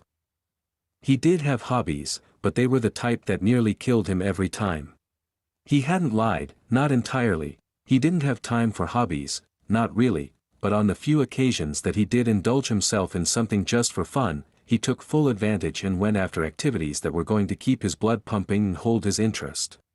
There just weren't a lot of things in his life that did that for him. But as he sat there beside this woman, this strange woman who would be out of his life in a matter of hours, he realized just how flat his life truly was. Today was the first time he had felt like himself, though he thought that he might be forgetting who he even was, in a very long time. When the whir of the bullet had brushed past him, close enough to disturb the fine hairs on the side of his head, he had finally felt alive. When Jim had thrown him on the ground, practically leaping on top to keep him from harm's way, he had felt exhilarated, nearly euphoric. While John searched the crowds for the assailant, Jim had yanked George from the concrete and tossed him into the back of the limo. George had thought that finally, this was what he had been waiting for. The feeling of substance and meaning, as if he finally had a place in the world, urgency, importance. Even when he was waterfall kayaking, the pounding of his heart drowned out by the angry water that thrashed around him, he had felt rather empty and unengaged, as if it didn't really matter how it went or even if he survived. He knew thrills were supposed to make him feel alive, and couldn't understand why they never worked. Somehow he knew that if he told Brea of his adventures, she would see into him and know why he did it, and why it never quite seemed to pan out the way he hoped they would. But she only watched him. He knew that she wanted more from him, but wasn't sure what she wanted or why. Nor was he entirely sure that he had it to offer. He'd always been able to keep things superficial with his girlfriends. They didn't want anything more than that, and he wasn't offering. But with her, He got the sense that superficiality wouldn't do the trick. The thought was a little scary, and more than a little intriguing. He took a sip of his coffee, and had to admit that it was the best damned coffee he had ever had. He noticed her discomfort. "What's on your mind?" She looked down into her hot chocolate before speaking. "I should be at home with my family right now, and you should be at home with yours." She swirled the nearly melted whipped cream around in her cup. "It's Christmas Eve, and here we are. Snowed in, drinking coffee and hot chocolate with a complete stranger. Is it your family you're wanting to get home to, or is it Eric?" he asked, feeling an unexpected surge of jealousy as he said the name. She shook her head. "It's been so long since I've seen him." She gave him a look that revealed her inner turmoil. "I just don't know. For me, not much has changed. I'm still in the same place, I'm still the same person, I still have the same goals and dreams, but what about Eric? Has anything changed for him since he decided that I wasn't what he wanted after all?" She sighed. "It's only been a little over a year, so I can't imagine that much has happened to shift his perspective. And seeing me is supposed to do what? Revive feelings he once had? No. I'm sure that he hasn't had a change of heart. If he had, he would have contacted me directly, and that hasn't happened. I didn't even know he'd be there until my sister told me." George took another sip of his coffee before setting the mug onto the table. "But you won't know until you go home, will you? Despite him ending things, you still seem caught up on him. So what makes him so wonderful?" he asked again. Instead of avoiding the question, though, Brea gulped at her chocolate, her liquid courage, it seemed, and began. Chapter 10. She was struggling to answer his question, and she couldn't manage to pinpoint the reason for it. Of course, there was lots of wonderful things about Eric. That was why she had wanted to marry him, wasn't it? So, why couldn't she think of anything to say? Maybe it was because their relationship had always been on the quiet side. No grand gestures, no ardent pursuit. He hadn't swept her off her feet. Their love story had been easy, natural, nothing really tumultuous or intense about it at all. They had dated for 2 years, but had known one another since they had been toddlers. They had been pushed together from day one. Because of it, Brea had dated no one else since him. It felt wrong, dirty to think of having another man in her life when she'd spent so long thinking it would only ever be Eric. Even if they weren't technically together, even if he'd told her that he didn't really love her, she could think of no one else. But what made him special? She couldn't say. "I don't know," she replied quietly, her eyes focusing on the swirls of white and brown as they melded with one another. She didn't want to think about this, about Eric. She'd spent so long focusing on him, on becoming his wife, on finally pleasing her family. It was all tied up together in her head. Picking it apart and focusing on just what she felt for Eric was tricky. How can you not know? Do you love him or do you not? Do you want to marry him or do you not?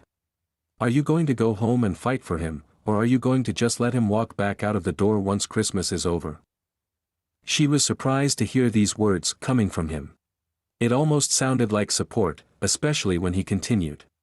"Your mother may have overstepped her boundaries by inviting him without warning you, but if he's the man that you want to spend your life with, then you should take advantage of the opportunity to try to win him back." He smiled, sipping down the last of his coffee, which was probably cool by now. "So what do you want, Ms. Nelson? Do you want to marry the man that didn't want to marry you? Do you want to chase him down and show him what he's missing by not marrying you?" Brea only watched him, taking in his words, trying to process them, and then trying to decide whether to follow his advice or not. She did love Eric, even if the love wasn't passionate. She loved the idea of the life they'd have together, the one where she would finally be able to build a relationship with her family. She had been blamed for the breakup. She had been reprimanded for not being good enough, for not being who Eric wanted and needed, and Brea had internalized those criticisms, believing that they were right. She wasn't good enough. She wasn't strong enough for him, she didn't have a prestigious enough job to impress his circle of friends, she wasn't beautiful enough, not classy enough. Her idea of dressing up was a pair of jeans without holes in them. She cried over everything and had no idea how to stay tough in the face of pressure. She was nearly 30 and still had no idea what she wanted to do with her life, long term. She was a mess, and because of it, Eric had left her. It was what she deserved. So with that in mind, did winning him back really stand any kind of chance?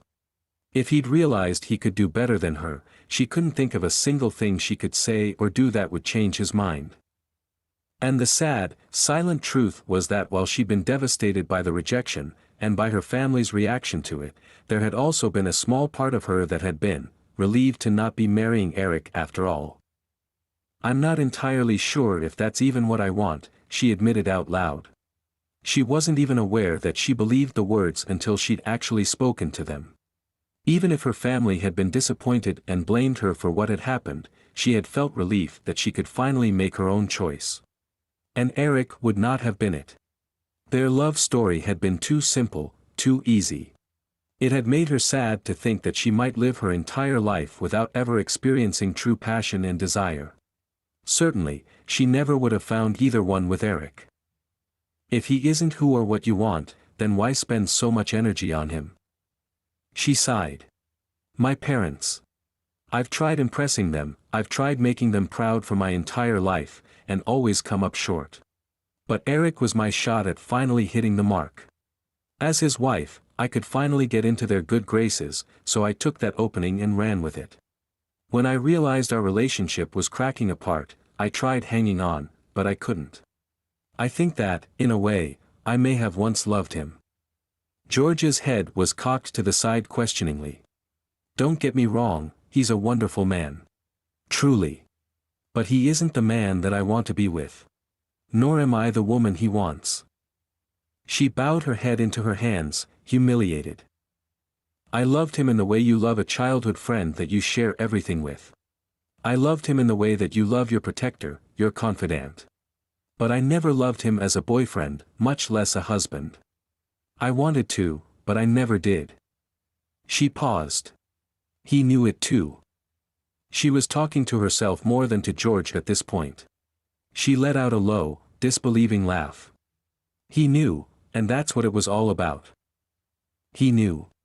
That you didn't truly love him, or that he didn't truly love you. Both, I think. He realized well before I did that we weren't right for one another. She replayed their final conversation in her head. The conversation where he walked out of her apartment and never looked back. The conversation that left her curled in a heap on her living room floor, feeling like it was the end of the world. He tried telling me. Many times. He tried, but I didn't want to listen. I kept brushing him off, telling him that he just had cold feet, that he was nervous. She shook her head, still talking to herself. I can't believe I didn't see it before. Even her sister had seen, to some extent, that Eric wasn't right for her. It was odd that, of all people, George was the one to help her to finally open her eyes. You clung to him because he was all you knew. It's difficult to try something new when you've always done the same thing. You get comfortable, you get into a routine, and when that routine is disrupted, when everything you know changes, chaos ensues. It's natural to be afraid of that. But the chaos will only hurt you if you let it. Embrace the change and move forward, and you might find that you're better off than you were before. Don't live in your past, Brea. She started at her name on his lips. She liked it. You're right. I was scared. Scared that everything I had known was wrong, everything I had tried for was a failure.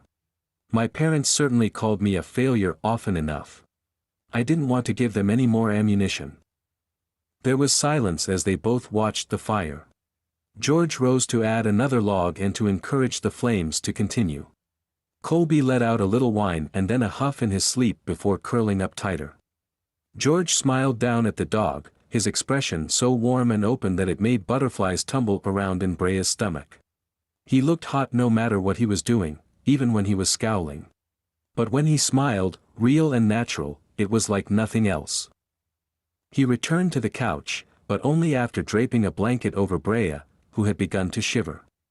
Grabbing a blanket for himself, he sat back down, a bit closer to Brea. My parents live in Livingston. But that's only an hour from here, she stated, eyeing him curiously. You said you have no family. It was George's turn to show shame.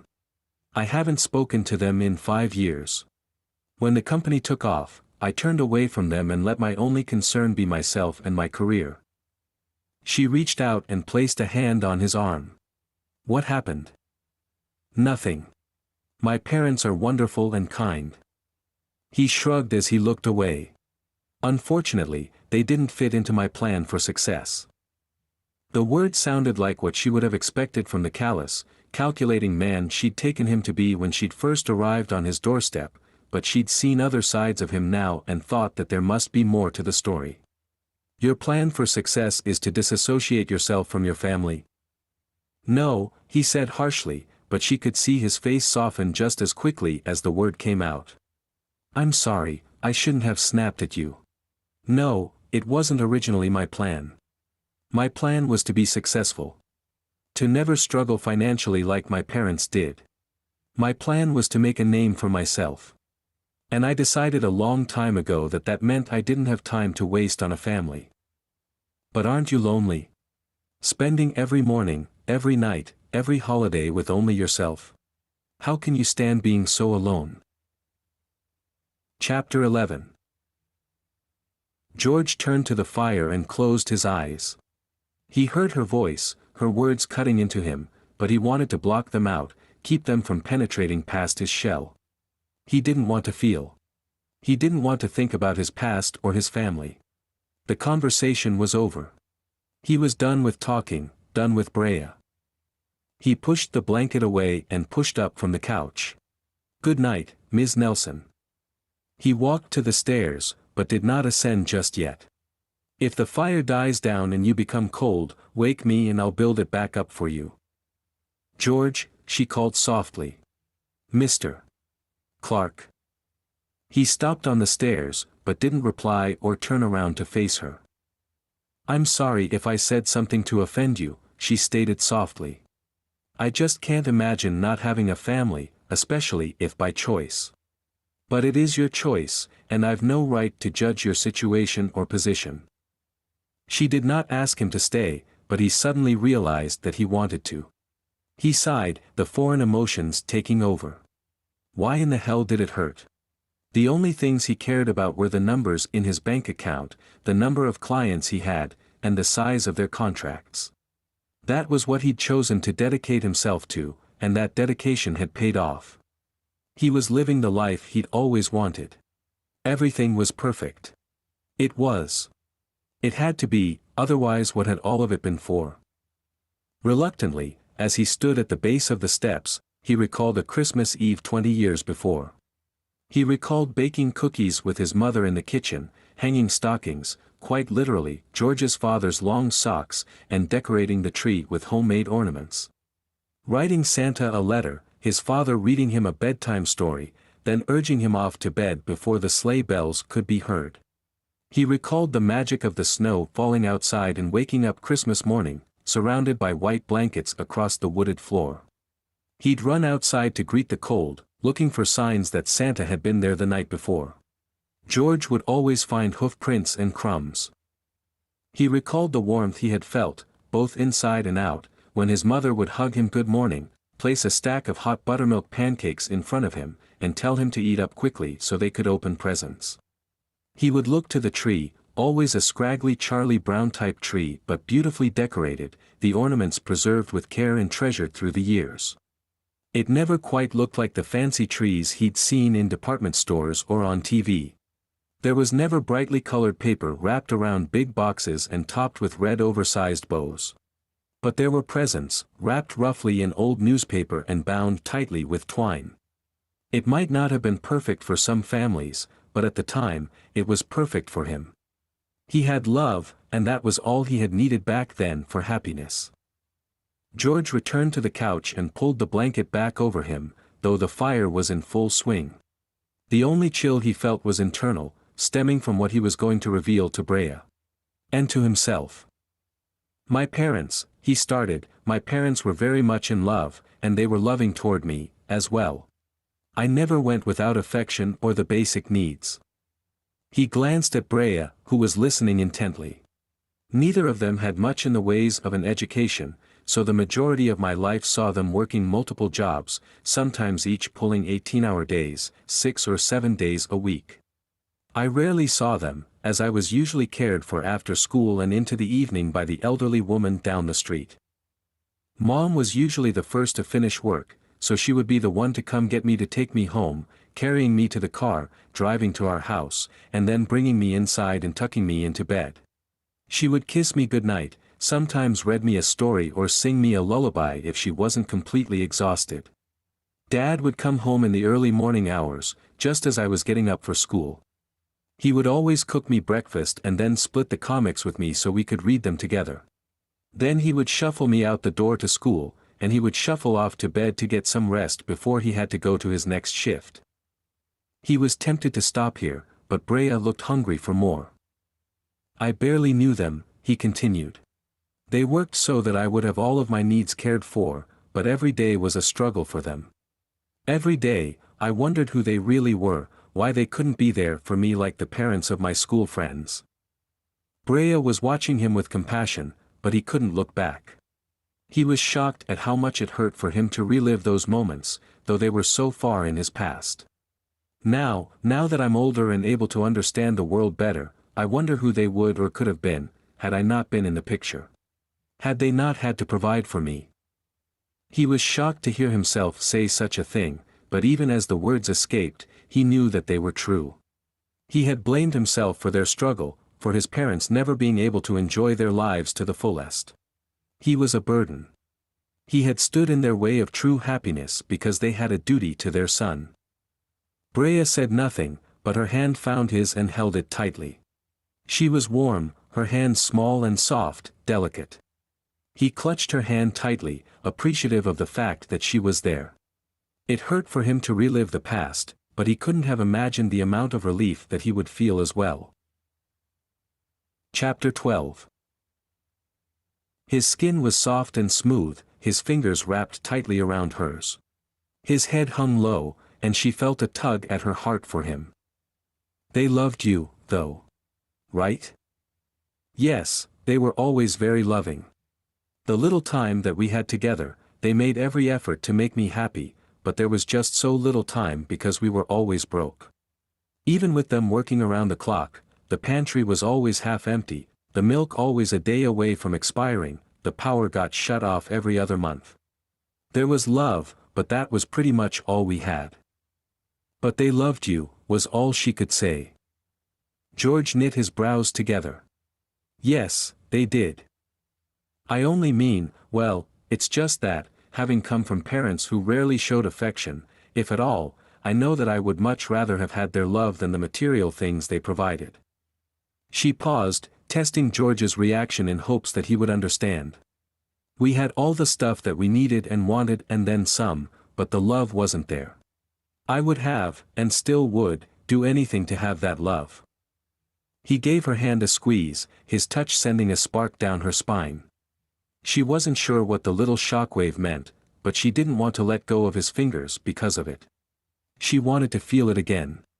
Even with Eric, in their years together and all the time she had thought that she had been in love with him, she'd never felt a bolt of electricity with him. Yet here, with George Clark, she had felt that much desired spark. But had George felt it as well? She looked up, over the rim of her glasses, and saw that he was watching her as well. His eyes were intense and dark in the shadow, but she could see that they were directed right at her. Her heart pounded in her ears, her breath catching in her chest. Had he always been so attractive? Had she been able to push aside the fact that he was because of her opinion of him? She could see what other women were attracted to, but as he moved in, brushing her hair from her face, all she could think about was all those women and how she refused to be one of them. Brea gently backed away before he could kiss her. "I'm sorry, but I can't." He didn't seem offended as he pulled back from her, shrugging his shoulders. "That's okay." He laughed lightly. Even though he seemed to brush the rejection off, she got the feeling that there was more to his reaction than he was willing to show. She wanted him to kiss her. She wanted to feel his arms wrapped around her. She was amazed at her own desire for him, but it was there and she couldn't deny it. But she wasn't going to just be another woman. Not for George, not for any man. I'm sorry. I don't want you to get the wrong idea about me. And what idea is that? She opened her mouth and then closed it. How did she tell this man that she just did not sleep around? It's okay, he chuckled. I'm not offended. I understand.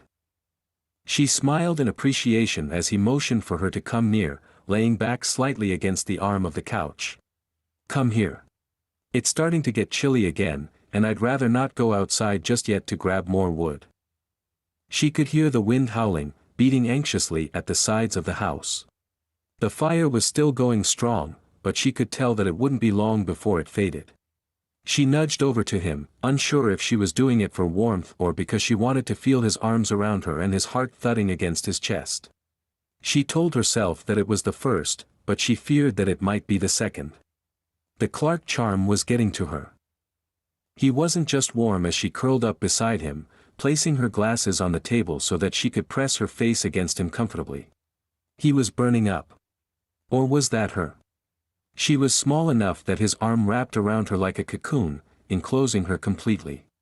She felt safe, for the first time in a long time. Her parents had never made her feel this way, and her relationship with Eric had been so detached and low-key that it had been difficult for their intimate moments to actually feel intimate. As she thought about feeling safe in his arms, her thoughts went back to the news report she had heard over the radio that evening, the one about the danger faced by this very man who had a protective arm wrapped around her. She had to know. She tread lightly across the subject, knowing that approaching it in the wrong way might cause him to close right back up. So earlier tonight, she started, hoping that it would be enough to entice him into sharing the story, but he only made a humming noise against her hair. Tonight, when someone took a shot at you, she let the open end of the sentence just hang there, allowing him the opportunity to fill in the blank. George sighed, his reluctance obvious. For a moment, Brea thought that once again she would get nowhere with her question. I don't know who it was, but I have an idea. She could feel his discomfort about the subject, but he continued nonetheless. A few months back, one of my business partners and I had a disagreement over the way to handle a couple of our clients. He didn't like the way I was doing things, and when he refused to follow protocol, he essentially lost his position with the company. She felt his body tense under her as he forced himself to admit the details to her. He had been with the company since the beginning. Sort of my right-hand man. He lost a lot of money, and anytime someone loses that much money, I can imagine it might make them go a bit crazy. She gave him a gentle squeeze, her mind racing. She wasn't sure who she felt sorrier for. Were you hurt? George chuckled. Other than Jim toppling me to the ground? No. In fact, I was feeling pretty hyped up right after it happened. My adrenaline was pumping, and my ego inflated. Someone shot at me. It made me feel important, you know. Like I really mattered to someone, enough for them to go to such extremes. But in the car, with John still searching the crowds and Jim sitting across from me in the limo, his eyes constantly moving across the masses in search of the attacker. I don't think I really took the entire scene seriously until then. I think that until that moment, speeding away from the scene and being rushed off to my family cabin, I had never really considered the possibility that I could be killed or that someone would hate me that much. But at that moment, realization finally struck, and yes, I felt fear. He sounded almost ashamed at the admission. She could only shake her head at how strangely he seemed to see the world, that he would feel ashamed for being human. She closed her eyes as he kissed her forehead, but he made no other move. She couldn't help but to feel disappointed, although she had been the one to turn down his advances only moments before. Her hair fell freely across his chest as she draped her arm across him, his hands wrapped around her back, softly caressing it. The light faded slowly, the corners of the room beginning to blend with one another. Was the fire dying, or was her mind allowing her to wander? She imagined that those lips had been elsewhere, and she could feel herself blush from those thoughts. She just wasn't that type of woman. But what if she was? What if she was the type of woman who took chances? Who chased her dreams and not others' ideals? What if she was the type of woman who jumped right now, reaching up to kiss the playboy, pulling him to her in a want too strong for her to ignore? What if she let herself grab for passion, refusing to settle for anything less? What if she was the type of woman who went home tomorrow morning and told her parents that enough was enough, that she was going to finally live her life for her and stop living it for them? His breathing had slowed against her, and she felt a clenching in her stomach. She took one deep breath after another, feeling the quickening thud, thud, thud as her pulse sped. She glanced up at his closed eyes, and at the close range, was able to finally study his features without his piercing stare intimidating her into looking away. His firm jaw, his thick nose that wasn't quite perfectly aligned, as if it had been broken in his past, probably in one of those childhood moments that he was so reluctant to share with her. Tentatively, she reached a hand up to his chin and ran her fingers across the slight show of stubble, feeling it scratch and tickle at her fingertips. He stirred as she traced his jawline up to his cheek and then back again. She turned into him so that her chest was pressed lightly against his. He moved beside her but did not let her go. Raising up, face to face with him, she could feel his breath on her lips, taste the remnants of his coffee, sweet and heavy. She breathed him in and leaned forward so she could place her lips to his. In the last moment, however, she jerked her head to the side and pressed her lips to his cheek instead, cursing herself for her cowardice. She pulled away slowly, hoping to not rouse him from his sleep. He still woke, though, his hand winding tighter around her lower back to pull her to him, raising her up so that her lips were only inches from his. His eyes fluttered open sleepily and met with hers. He said nothing, only studying her. He did not touch or glance at any part of her other than her eyes, but still, she felt naked in his arms. She waited for him to make the next move, and when he didn't, she felt herself grow frustrated. Leave it to George Clark to hold back, to restrain himself in a moment like this. She pictured George as the type of man that would take advantage of any and every situation. She had expected that he would be the type that wouldn't hesitate when he had a willing woman in his arms, but here he was, hesitating. Brea sank back from him. There must have been something wrong with her, something that meant that no man, not Eric or George or anyone else, wanted to sweep her into one of those Hollywood kisses she'd always secretly craved. What the hell, though? She was never going to see him again, was never going to speak to him again, was never going to have to worry over the humiliation of him turning her away, so why not make the move and do some sweeping herself? Why wait for him to do it when she had just as much control over the situation as he did? Breathing in sharply, she leaned in. Chapter 13. He wasn't sure if she going to do it at all. Wasn't sure if she even wanted to. But he knew damn well what he wanted. The slight, soft pressure of her body against his, her hands still linked with his, the fresh lilac scent of her hair were all combining to drive him out of his mind. He hadn't felt this kind of hunger for a woman in longer than he could remember. It threw him off his game, leaving him uncertain of how to act. He was tempted to run his fingers through her hair and to feel the texture of it.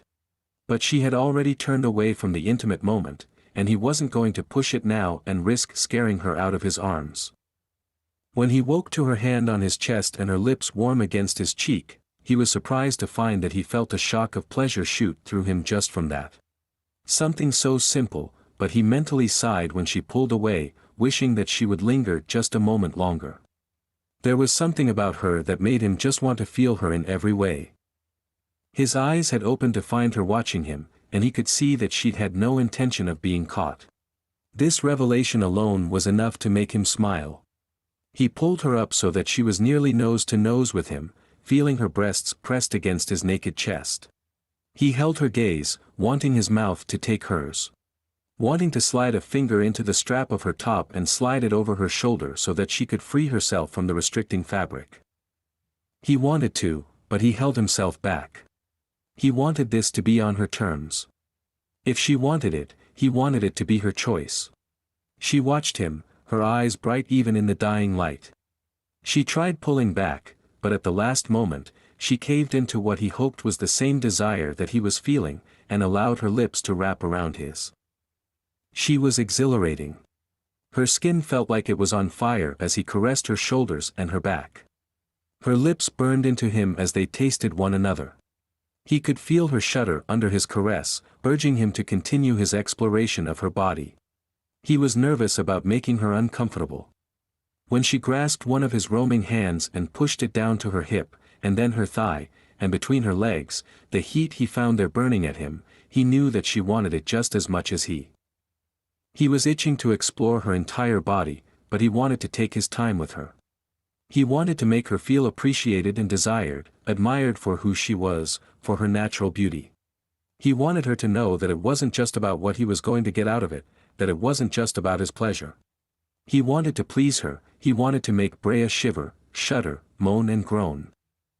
Her thighs were tight around his fingers, in resistance to his touch. She had directed him there, but she seemed unsure of her decision. Maneuvering as best he could in the tight space, he massaged and caressed, the thick fabric of her jeans preventing him from truly getting a feel for her. Still, she reacted to his touch, moaning against his lips and spreading her knees slightly. Just enough for him to slide his hand upwards to the crease between her thighs. He didn't want to put too much pressure on her, but he wanted to touch her, to feel her suppleness with the tips of his fingers. She moaned again, and for a moment he worried that she would push him away. Instead, she arched against him, fully welcoming his touch at last. He lay her back against the cushioned seat of the couch. "Are you okay?" he asked, concerned not only for her comfort, but for what they were getting themselves into. He wanted her to have no regrets. She grinned, wrapping her arms around his shoulders and her legs around his waist and pulling him down to her. She was tiny compared to his tall, sturdy frame, and it made him want to be gentle with her, careful of how delicate and fragile she seemed. It was as if he could crush her with a thought, and he was sure that it might be possible, not only physically, but mentally. Had he not noticed how bright and flawless her skin was? How red and luscious her lips were, slightly swollen from his mouth taking in hers, suckling at it playfully. Her fingers tugged at the hairs at the base of his hairline, making him shiver. He traced her face with his fingers, his palm resting on her cheek for a moment as he watched her. He made her nervous, and he wanted to do all he could to put her mind at ease. His hands found her neck and her shoulder, running down her side and avoiding her breasts, and then lingered on her hip. She pulled herself back from him so that she could look into his eyes for a moment. Brea was flushed, even in the pale yellow-orange light cast from the dying embers of the fire. "It's okay, I want this." He searched her eyes for the truth behind her words. Her eyes smiled along with her, and, grinning back, he gave her what she wanted. It took all of his self-control for him to take things slow, but he wanted to take his time with her. He moved his hand up her shirt inch by inch, admiring how smooth her skin was, how hot it was to his touch, even in the cooling air. She ran her fingers across his chest, sending a shock of pleasure through his body. George felt the strain of his erection against the fly of his pants as he ached to be even closer to her. He pulled Brea's shirt over her head and pulled her bra from her shoulders. She fell free before him and immediately pulled her arms up to cover herself, avoiding his eyes in a new bout of shyness. "Are you okay with this?" She bit her lip before replying, but he waited. He would do this right. For her, for him. She tilted her head, watching the embers for a moment, before she looked back up at him. "I've only ever been with one person." "Eric?" he asked, though he already knew the answer. She nodded in response. He never saw me naked." It took him a moment to process her confession. The first thought was that Eric was an idiot. But shortly after that came the realization that no man had ever seen her naked. He had come as close as anyone else, and he'd only seen the top half. How could it be so? Her body was perfect. Her breasts were firm, not small but large enough to fit snugly into his hands. Her stomach was smooth, not quite flat, but he loved it. Love? He had never used that word. Still, that was his first thought, and he couldn't take it back now. He handed her bra and shirt back to her. "I'll turn away," he assured her, and he did just that. It was only a handful of seconds before her hand was on his arm, pulling him back around to face her. Her shirt and bra had both been discarded to the floor, and her hands had been removed from her breasts. "I want you to see." Chapter 14. She let him slip her bra over her shoulders, but when she felt herself come free from the support of the underwire, her hands instinctively flew up to cover her exposed breasts. But he turned, giving her the choice to remain modest if that was what she wanted. He was giving her that option, making the decision hers, not his. From the look of desire she had seen cross his face before he had turned from her, she knew that he wanted to see her, but he wasn't going to ask something of her that she didn't want to give. That thought alone, knowing that he was doing this for her and not just for himself, made her want to give it all to him. She dropped the shirt to the floor, feeling the satin fabric as it slipped between her fingers, and then did the same with her bra. Taking half a dozen deep breaths, she looped her hand around his arm and turned him to face her. She had never been so nervous, but she wanted him to see. For one crazy reason or another, she wanted to share herself with him, not just parts of herself, but all of it. "I want you to see." She took his hand in hers and led it to her breast, allowing his fingers to lay on the soft, sensitive skin. Her body throbbed at the touch, his fingers playing lightly, testing her reactions. She'd never thought that she could feel such pleasure from a simple touch, from a small warm breath on her skin. The button to her jeans came undone, and, lifting her hips, she wiggled her way out of them. He tugged them down her thighs, and then kissed his way back up to her, lingering at her hip and then her breast for only a moment. She already wanted to cry out, to ask him to stop teasing because she ached to feel him, but at the same time, she was enjoying this. Eric had never been so gentle, had never considered how she felt or how to make her feel sexy and desirable. She was tortured with how slow he was going with her. Even as his hand slid between her now naked thighs and pulled at the elastic of her panties, he only teased her. His knuckles brushed against her skin as his fingers ran gently across her folds. Brea's back arched as she anticipated more, his hands sliding up and down her seam, working her body up, making her ache for him. She was growing impatient, and she could feel the way he was just growing harder against her thigh. She pushed her hips upward, and he responded by using his hand to explore. She groaned as he held her closely, feeling the build of pressure as it begged to be set free. He played her expertly, as if he had known her body long before he'd laid a hand on her.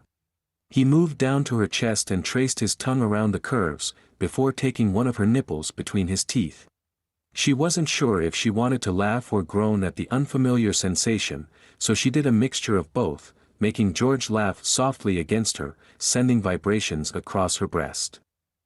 His fingers were still working wonders between her legs, and Brea was having a hard time concentrating on what he did there and what his mouth was doing with her nipples. She dug her nails into his back, helping to direct him where she wanted him. The problem? She wanted him everywhere. When her nipples were sore and nearly raw, he glanced up at her, smiling, and then lowered himself between her legs to take over for his hand. How had she not known how wonderful this could be? She arched and twisted as his mouth rained hot kisses over her, down her body until he'd positioned himself between her legs, his tongue flicking across her clit. She jerked with the suddenness of it, and she could feel George smile against her lips. "Don't run away from me now." His breath was hot and moist against her sensitive skin, making Brea only want him more. When his tongue finally found its way inside, Brea instinctively clenched against him, nervous and excited for him to taste her. His thumb found her hood and, pushing it back, rubbed at her softly, but quickly picked up pace as she began moving with him. George seemed to know exactly what she needed, and he also clearly enjoyed giving it to her. As she cried out in release, his tongue lapped up every bit of her essence, leaving nothing behind. When she had been drained and her body had thrashed itself into exhaustion, George crawled up to her so that he was propped over her on his elbows. She could feel how hard he was, and as he lifted himself slightly, she shot a hand down to touch him directly. He gasped at her suddenness, but gladly accepted her touch. She caressed and kneaded his length before pulling him free of the pajama pants, skin against skin. As her fingers ran along him, she felt his body tense over her with the craving. He was much larger than her hand, and she could feel herself tremble a little with anticipation of feeling him. Brea guided him to where he needed to be. Brea stretched around him as she welcomed him inside, but damned if it didn't hurt. She'd felt nothing like it before, but even with the ache of it, she wanted more. George went slow, caressing her cheek, kissing her lips, his hands gently sliding across her body. She could barely make him out in the dull, pale, broken light of the moon that had made its way through the curtains now that the fire was nearly gone and the storm had finally passed. She could feel, though, and that was all she needed. She ran her fingers along his arms, enjoying the muscles as they tensed and released with every movement. She felt his back and his chest, her hands getting to know every inch of him, burning the image of him into her mind. She never wanted to forget this body. He thrust slowly, every motion pushing her. In response, Brea placed her hands on the couch and used the leverage to push back against him, opening herself up. He pulled out slowly and looked into her eyes, checking in to make sure she was okay, but she urged him on. She wasn't ready to stop. She savored him, savored the way he made her body pulsate from want and need. She savored the way his skin felt against hers, smooth and slick, and the way his mouth teased, sucked and nibbled at her lips. He moaned over her as she felt him expand inside her. George tensed, his body stiffening above her as he found his release. When he lay next to her, pulling the blanket up over her chest so that the chill of the room wouldn't get to her, she curled into his chest, skin against skin. She searched for the words to break the silence, but nothing she could conjure up felt right. She thought that anything she could say would sound lame and unromantic, breaking the feeling that both of them held on to in those moments. She felt awkward, wondering if he was waiting for her to say something. To tell him how wonderful he was, or how he had made her feel. She'd have gladly said any of those things, because they were true. Chapter 15. She had fallen asleep long ago, but he still lay wide awake, staring into the fireplace. The light of the moon was beginning to blend with the rays of the sun as it rose over the horizon and broke through the thinning, leafless trees. Brea's chest rose and fell just as smoothly as the sun and moon, her eyes shut tight against the breaking morning. The night weighed heavily on his thoughts as he replayed their words with one another, and then the intimacy that they had shared. When morning fully dawned, it would be time for her to leave. When she finally departed from his family home, he knew that he would feel a bit of him leave with her. He'd not slept, but he no longer felt exhaustion pulling at him. He felt more awake, more alive than he had in quite some time, and Brea had everything to do with that. For the first time in many years, he felt joy at being up on Christmas morning. As he gently moved from her side, ensuring that the heavy quilt still covered her completely, George did what he could to make it a special morning for Brea. The cold was bitter against his cheeks, even huddled in his heavy fleece coat with a scarf wrapped snugly around his neck and ears. Thankfully the logs were only a few feet from the front door. Grabbing a small stack, he made a mad dash to get back to the warmth of the cabin. He was about to cross the threshold, out of the freezing wind, when from the corner of his eye, he could see and hear the rustling of the underbrush off to his left. George wanted to investigate, to show no fear, but he couldn't deny the lump in his throat as he stood stiffly, waiting for the assassin to reveal himself. He couldn't be sure how long he stood there, but for the first time since the shooting, he felt concern for not only his own safety, but for someone else's. If someone were lurking in the trees with the intent of hurting him, it wouldn't take much for them to realize that Brea would be a witness to anything they did to George. And if someone really did kill him, they might feel the need to eliminate her, too. Another rustle, the thick branches shaking white powder from their limbs. George forced his feet to move, his fingers already losing their feeling, his face pained with the cold. If someone was stalking him, it would do no good to just stand there like a target. It was still cool inside, but compared to the biting wind of the winter storm, it felt like a sauna. He quickly built a fresh fire, allowing the familiar motions to distract him from who or what might be just outside his door. He admired Brea as she slept, letting his mind wander to the image of beauty that he knew was beneath his blanket. She stirred but did not wake, her movements snapping him to and setting him about his task. George had neglected the attic for years, having only been up in the rafters a handful of times recently to search for tools left behind by his grandfather. When he had taken over the property and began the long process of fixing up the old cabin, he'd taken inventory of what was there, and with that information in his mind, a plan began to take shape. The boxes he searched for were stacked against the wall, dusty from years of storage. He had no idea why his mother had left the family Christmas decorations here, but in this moment, he was glad she had. He toted them down to the first floor, careful to make as little noise as possible, and began slinging off the lids of each crate. It took nearly 2 hours for him to set up the tree and to hang decorations on the limbs. He was unseasoned in spreading the limbs and balancing out the ornaments. When he stepped back to look at his finished work, the lights glimmering in the otherwise dimly lit room, he saw that it was lopsided. He sighed in disappointment with himself, and was just about to tear everything down and try again when a raspy, tired voice sounded behind him. "It's beautiful."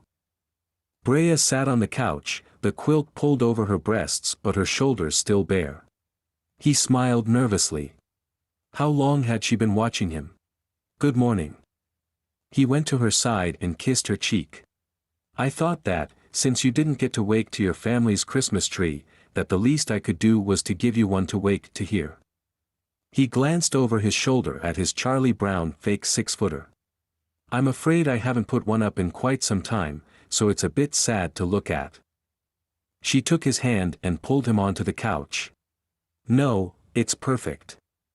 She lay her head on his shoulder as they both watched the lights twinkle. He wished he had a wrapped present to put beneath it. Something that he could watch her rip open and then smile at with pure joy once she saw how thoughtful he had been. He realized that, even if he had had the time to do so, he would have had no idea what to even get for her. There was so much about her to know, and he had barely scratched the surface of that knowledge. "I think I'm going to go see my family today," he announced. He had thought about it briefly as they had talked the night before. But he had only just made up his mind as he sat there with her, looking at his family Christmas tree. She pushed away from him and studied his face.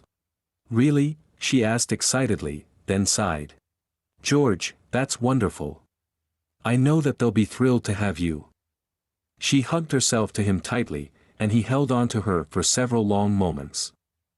Yes, it was going to be wonderful to go home, but that also meant that he was going to have to let Brea go. He was going to have to watch her walk out the door and out of his life. Possibly into the arms of another man. The thought pained him, his stomach wrenching at the thoughts. Brea, in another man's arms. He didn't want that, but he couldn't be selfish with her. "Breakfast? I happened to make amazing blueberry pancakes." The morning was already passing too quickly. He'd hoped that she would sleep forever so that he could keep her there, but now that she was awake, the minutes seemed to be ticking by at an alarming rate. She would want to leave soon, and it killed him. She nodded at his pancake suggestion, pushing aside the blanket warily so that she could dress. He was glad that he had built the fire for her, because he could already see the goosebumps cover her skin. Respectfully, he turned and walked towards the kitchen. He wanted to watch her, wanted to see her smooth skin slipping into her jeans, wanted to watch as her nipples were hidden behind her lace bra. But he knew that she was nervous with his eyes on her, so he walked away. Colby had woken up, so he brought the dog into the kitchen with him, focusing on his pet. At least his dog would still be with him, even when Brea was gone from his life. Chapter 16. She was saddened to find that the couch was empty beside her when she finally roused from her sleep. The sadness was quickly overcome by joy as the tinsel and lights glittered at her. George's back was to her, but from the way he was hunched over, hanging the last of the gold and silver teardrop ornaments, she knew that he had been working long before she had woken up. She was impressed with what he had done and more than a little amazed that she had slept through his sneaking around. She could see that the tree meant much to him. Whether because of her or because of the memory of Christmases past, she wasn't sure. She pulled the quilt up to her chin and admired the way he spread the limbs with care, and then stepped back to judge his work. She could see him shaking his head, sulking back to the tree, unhappy with the end product. She didn't want him to change a thing. "It's beautiful," she blurted, visibly startling him. It wasn't a lie. He seemed doubtful as he came to her, wished her good morning and tried explaining that he had thought it would be something that she would enjoy waking to. He had no idea how right he had been. But whereas he saw a failure, a runt of the litter sort of creation, she saw care and love. Yes, she saw love in that tree. Not love for her, per se, but love for the tree itself and for what it meant for him as well as for her. He couldn't possibly know, but Brea was pretty sure that this was the best gift she would receive this year. She hated that, in a couple of hours, she would be home with her family and that George would only be a memory. She dreaded going through the rest of her life without ever seeing him again. She'd discovered something in him that she'd never expected, and she was sure that there were endless depths to him, if he would only allow her to explore them. After today, though, she wouldn't have that chance. But he wasn't pushing her out the door just yet, so she would take every moment that she could until she absolutely had no choice but to walk away. He let her dress in private, though she was warming to the idea of him seeing her in all her glory. Still, with the sun beating down and lighting the room, she knew that every inch of her body, every curve and every imperfection would be seen and free for inspection. She finished dressing and walked into the kitchen, where George was assembling piles of ingredients on the counter.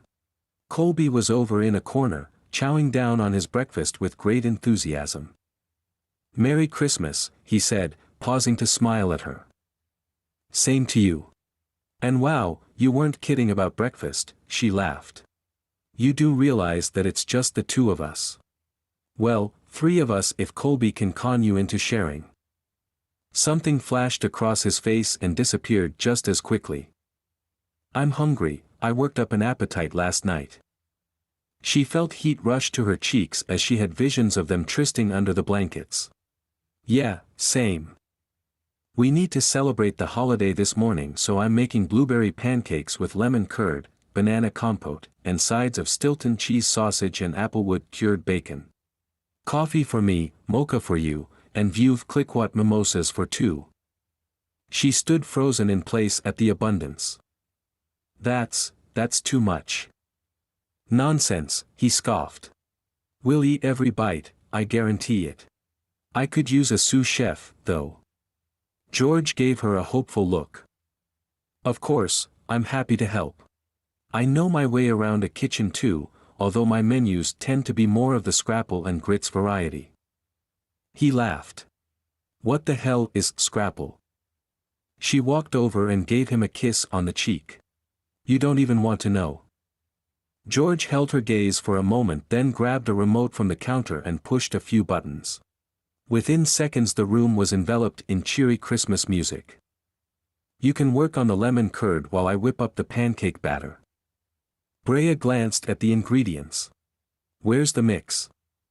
He threw his head back and laughed. "I'm an epicure. There is no mix in my home. Everything is from scratch." Brea watched him get to work sifting and mixing and marveled at the man who was slowly revealing himself to her. She never could have imagined that the titan of the business world was also a pro in the kitchen. The way he handled the tools with ease made it clear that he'd done plenty of time cooking.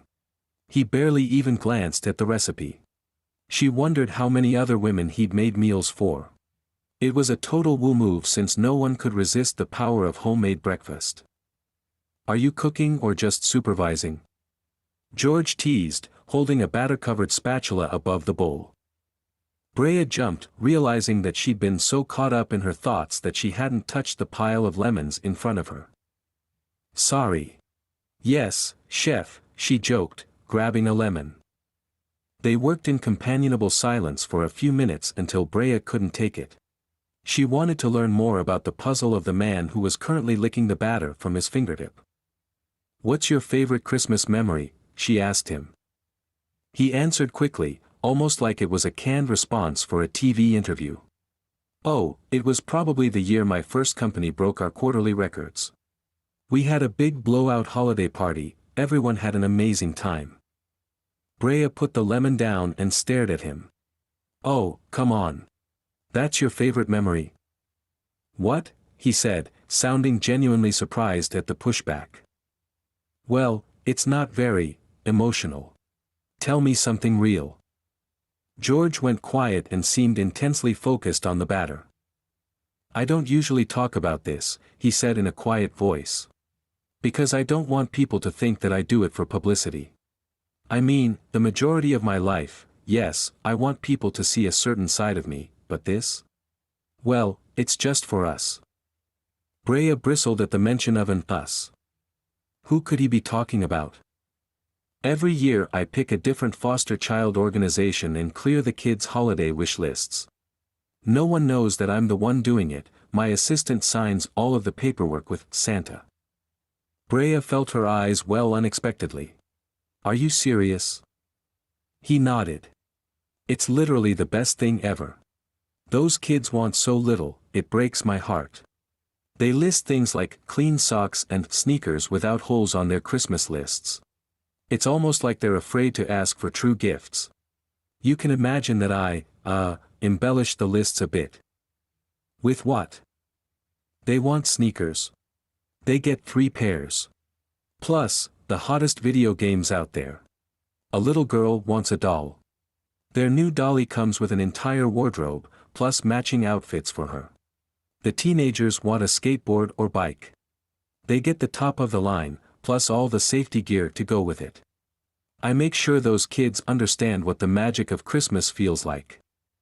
Brea stared at him as he spoke, watching as joy spread across his face. That's beautiful, she said softly. He shrugged.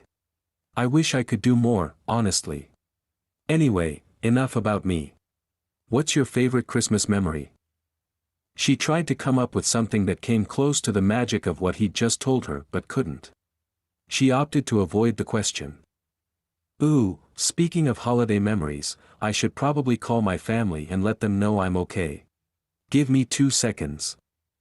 She pulled out her phone and dialed her parents' number. Hello.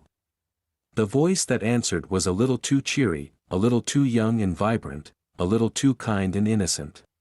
Nelson Residence. Oh God, so she had called the right house. Okay, so who was answering her parents' phone, then? Because it wasn't either of her parents, and it certainly wasn't her sister. She stuttered over her own words, caught off guard by the strange woman on the other end. Who's this? Oh goodness. Is this Brea? The voice exclaimed, her high-pitched tone piercing Brea's ear. Where are you? We've been waiting all morning for you to show. Who is this? She repeated, the woman having completely evaded her question. Oh goodness. I'm so sorry. I'm Eric's, girlfriend, Stephanie. Your mother invited us up for Christmas and, well, Eric has done nothing but rave about your family, so of course we had to come. Brea felt her stomach flopping and the repulsion of it all as her throat and chest burned with disgust. My mother did what? She'd not meant to say the words aloud, and George turned to her in concern. She shook her head, telling him that she was fine. But she wasn't fine. She was furious. It had been one thing for her mother to invite Eric. That was enough of an insult as it was. But to invite the man's newest girlfriend? To rub it in Brea's face once again that she just wasn't good enough, that she would never be good enough. Brea felt sick as she flopped down in a seat. I'm sorry, can I please talk with my sister? The woman muttered a reply. Brea heard the confusion and hurt in her voice, but couldn't bring herself to care. The interloper had no right to be in her home. Eric had no right being in her home. She waited several moments, every moment of background rustling driving under her skin like splinters. Finally, her sister came on the line and whispered into the phone. Oh my God, I had no idea until this morning when she showed up with him. I would have called, but when I tried your cell, it wouldn't connect, and I had no idea how to reach you. Brandy sounded as desperate as Brea should have been. As upset as she would have been just the night before. Now, though, the only thing she was upset about was her mother's manipulative ways. Before she could calm her sister down, though, Brandy ranted onwards. "You've got to do something about this. This is too much. She's gone too far this time. I don't even know if I'd come home if I were you. To hell with them." Brea laughed at her sister's outburst. "What?" Brandy asked, surprised. "It's okay." She was surprised to hear the words herself, just as her sister was, but they weren't any less true. "I'm fine." Brandy voiced her skepticism, but Brea stopped her before she could get far. "I swear it, I am fine." Brandy sighed. "Okay, I'll leave it alone, then. But I'm telling you now that if you don't say something to her, I'm going to. Right in front of Eric and Sarah, or Sally, or whatever that tramp's name is." Brea giggled again at her sister's hostility. "I'll take care of it, okay?" She couldn't believe how wonderful she felt now that she'd gotten over the initial shock of it. She truly didn't care, and though being there with the two of them was sure to be uncomfortable, she found that she wasn't really concerned with it. "Fine. What time should I tell them to expect you?" Brea glanced over to George, who was flipping pancakes into the air. She smiled as he continued, unaware of his admiring audience. Her smile fell as she turned back to the phone and to her sister. "I'll be leaving here shortly, so tell Mom a couple more hours." "You know she's not going to be happy with that, right? I'm just giving you a heads up that she's already been raising hell this morning because of your absence." "She'll live. Just tell her that I'll be there when I can." "Okay, it's your ass, though." Her voice dropped back down to a whisper. "So this guy. Anything interesting happen there?" Brea glanced over at George, who was still preoccupied and completely unaware of her conversation. "We can talk about this later," she said, her eyes on George's back. "Oh come on. I want details." "Wait, he's in the room with you, isn't he?" Her sister chuckled. "He's hunky, right? Is he naked?" What's he wearing?" "We can talk about this later," she repeated anxiously. Brandy huffed. "Fine, fine. We will definitely be discussing it when you get here, though. I'll see you in a bit, okay?" Brea giggled. "I promise, later. I love you." "Love you too. Hoping the best for you, wink wink." Brea crossed the small room so that she stood at the end of the counter, watching George as he worked on their breakfast. She was impressed that he was so capable and felt regret that she had made such quick judgments of him the evening before. "How are things back home?"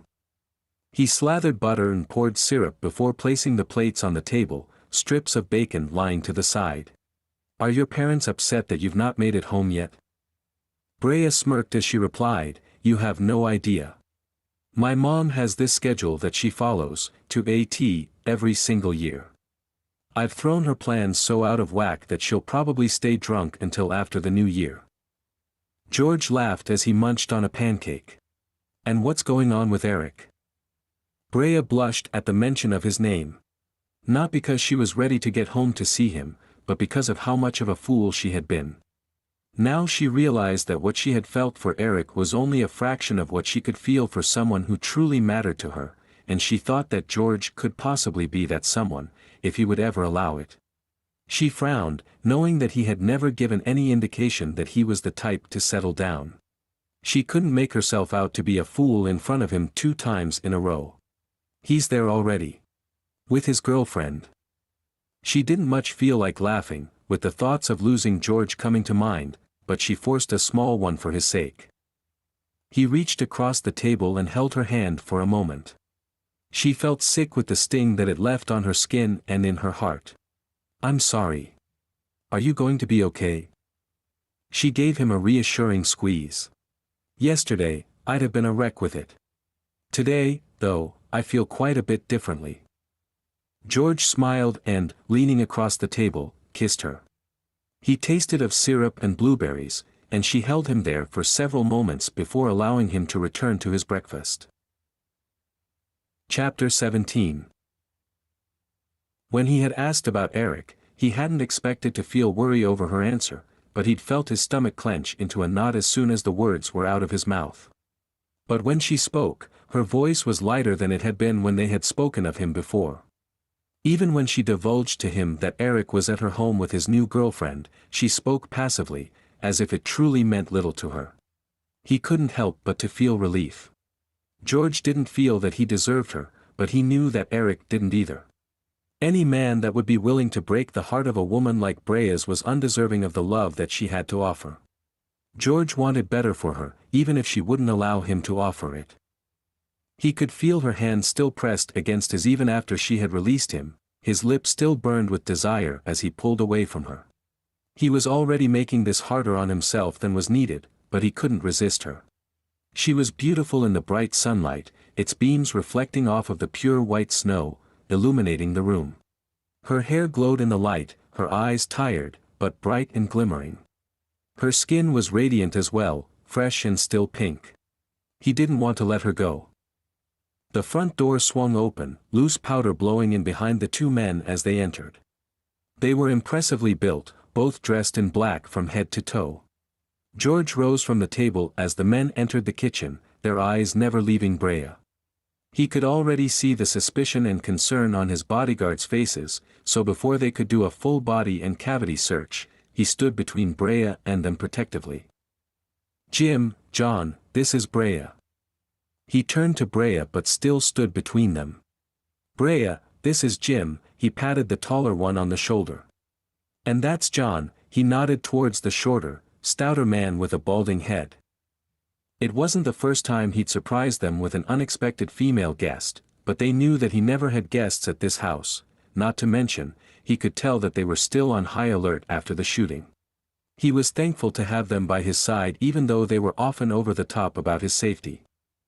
"Everything okay around here?" John asked, glancing at Brea. "Not really," he answered. "This young lady won't finish her breakfast. Says she's full." John's reserve finally cracked and he smiled. "Is that a fact? Did you burn the pancakes?" "Excuse me," George shot back, indignant. "You know me better than that." "I'm stuffed," Brea said with a laugh. "But everything was amazing. We have plenty of leftovers." She gave George a hopeful look. "Yes, of course, gentlemen. Please grab plates and help yourselves, there's tons left in the kitchen. It's Christmas after all." As they shuffled out of the room he realized that their arrival meant that his time with Brea had come to an end. "Will you have them take you to your parents once I leave here?" Brea asked. He leaned back in his chair, the breakfast making him feel lethargic after having slept so little the night before. "Yes, I think that I will. Although," he pondered, "I would like to make a few stops for gifts." He had sent Christmas gifts the first few years after he had disconnected himself from his family, but it had been years since he'd sent anything. They had sent him gifts every year, but he had chosen to not reciprocate. He'd not even sent them so much as a card, and he felt the guilt of it rising up in him. He had to make it up to them. He was confused by the sad look on Brea's face. Hadn't she been happy about his announcement to see his family? "George, the only thing your parents are going to be concerned with is the fact that their son came home for Christmas. I have no doubt that that's all they've ever really wanted from you. And besides, no store is going to be open on Christmas Day. The rest of the world is spending time with their families." He opened his mouth to explain that doors always opened for him no matter the date or time but stopped. That wasn't what this day was about. Not anymore. He knew that she must be right, because time with the people who mattered most to him was all he wanted for Christmas as well. His family and, if he was being honest with himself, Brea as well. "Speaking of Christmas and family, I suppose you should be getting ready to get home, shouldn't you?" He didn't want to see her go, but he wouldn't keep her any longer than she wanted. He knew that she wanted to spend the day with her family, and he intended on doing all he could to help her get home to them. Chapter 18. Her head pounded and her heart ached, but he was making it clear that it was time for her to go. She had come close to overstaying her welcome. When he suggested that she prepare to return home, she knew that it was her hint that he no longer wanted her there. She couldn't blame him. He had said from the beginning that he didn't share this space with anyone. Besides, what had she expected? She mindlessly cleaned up from breakfast before gathering her belongings. George asked his bodyguards to run her down to her car and help her get it started. She glanced out the windows and saw them milling around in the driveway next to a sleek black sedan, giving them privacy for their goodbye. She could feel George watching her from across the room as she zipped up her purse. "Guess I'm a light packer," she joked, trying to keep the mood upbeat even though she felt melancholy. She couldn't let him see how deeply the past 12 hours had impacted her, since he clearly didn't feel the same way about their night together that she did. It didn't matter that the way he'd held her had seemed so very real, so full of genuine feelings. Indeed. She waited for him to say more, but he remained quiet. She imagined that he was itching for her to leave. "Well, thanks for everything," she said, gesturing around the great room. "You basically saved me from freezing to death." "How could I not?" George asked, but the words came out stilted and formal. "Good luck with your family," she said, fixing her gaze on him. It didn't matter that it felt like he was dismissing her, she still wanted what was best for him. She hoped he'd listen to her advice and reconnect with his family. "It's going to be great." Something in him seemed to shift as his steely facade cracked. It was as if he had finally been reminded that they'd shared something special, something deep. The storm had forced them together, but holiday magic might have thawed both of their hearts. "Brea, thank you." Her eyes went wide. "Why are you thanking me?" George crossed the room. "You pushed me to face some things that I hadn't been willing to think about for too long. I appreciate that." They stared at one another, and Brea had to hold herself back from jumping into his arms. But he didn't want that, he wanted his old life back, the one that didn't have room for her. Their night together would be a beautiful memory and nothing more. "You know what? You're an incredible man, George Clark. I thought I knew you, but I had no idea." He smiled, but it didn't reach his eyes. "Don't tell the rest of the world, okay?" The air in the room was charged with things unsaid. Brea shoved her hands in her pockets to keep from reaching out to him. There was no need to prolong the agony of goodbye any longer. Brea pulled her purse onto her shoulder. "Okay. Goodbye." George took a deep breath. "Goodbye, Miss Nelson. It was a pleasure meeting you." She turned and walked to the door quickly, before she could do something she'd regret. There was no way she was going to try any sort of physical contact only to have him rebuff her. The magical spell was broken. The storm was over, the sun was shining, and it was a new day. She had to prepare herself for the battle to come at home. The cold was bitter on her cheeks, and almost immediately she lost the feeling in her fingers and toes. Her sneakers had dried from the night before, but it took only a half-dozen steps for them to become soaked all over again. She stepped over to the car and allowed Jim to help her inside before they drove her the short distance to the ditch where she'd had her accident. It took them only moments to pry her car from the ditch, and soon, she was back on the road. In an effort to distract her thoughts, she switched on the radio, back to the same station where she had heard news of George to begin with, but she quickly lost interest in what the morning DJs had to say. Nothing was going to distract her thoughts from George, nothing except time away from him. Or so she hoped, because she couldn't imagine not being with him. The hours in the car passed in a haze. Brea zoned out for entire stretches of road, only to realize with a start that she was driving past another landmark that brought her closer to home. She almost wished she could keep driving forever, replaying all the things she and George had experienced together. The further she got away from his home, the less real it felt. She didn't even have a photograph of the two of them together as a reminder of their magical night. When she reached her parents' house, she walked in quietly, well aware that everyone was in the formal living room gathered near the tree, snacking on appetizers and drinking way too much. She wasn't ready to fake it for them yet. Brea went straight up to her room and closed the door. She collapsed on her bed and glanced around at the relics of her childhood. It was a miracle that her mom had left most of it intact. She'd half expected the room to be renovated into a workout space or crafting area now that she was gone. The stuffed animals on the shelves, the vanity with photos of her and Eric, her handful of trophies and medals, none of which were for first place. Just further evidence of the ways she'd embarrassed her parents. Closing her eyes, she allowed herself to doze, dreaming of the one night she had to remember George by. She would rather stay in that dreamland than to face the day, but her dreams were short-lived, interrupted by a soft rapping at the bedroom door. Brea sighed and went to the door, snatching photos of her and Eric off of the vanity as she crossed the room. Where was the trash can? She swung the door open to find Eric standing in the doorway.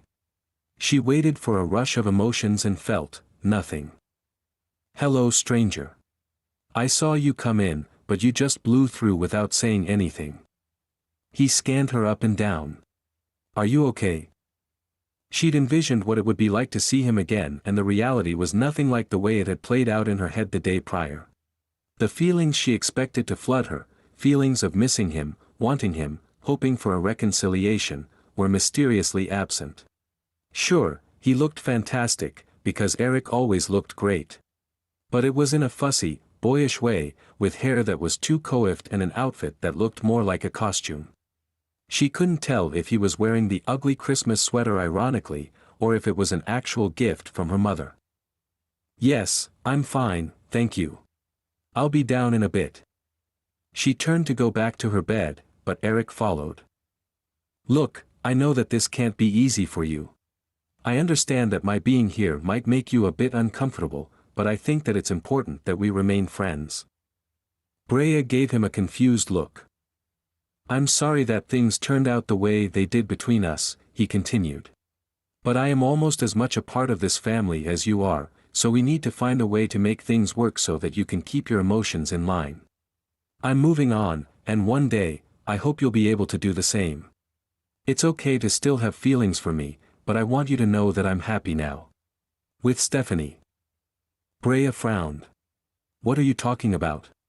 What makes you think?" she started. Eric slowly pointed out the stack of photos she gripped in her hand. She felt disgusted that Eric would believe that she still had feelings for him, but before she was able to set him straight, he took her hand in his. His grip was as tight as a vice and she clenched her fingers into a fist so he wouldn't think that she welcomed his touch. "You'll find someone when the time is right, but I need you to understand that I'm not the one for you. I'm sorry. I know that you've had a hard time dealing with this.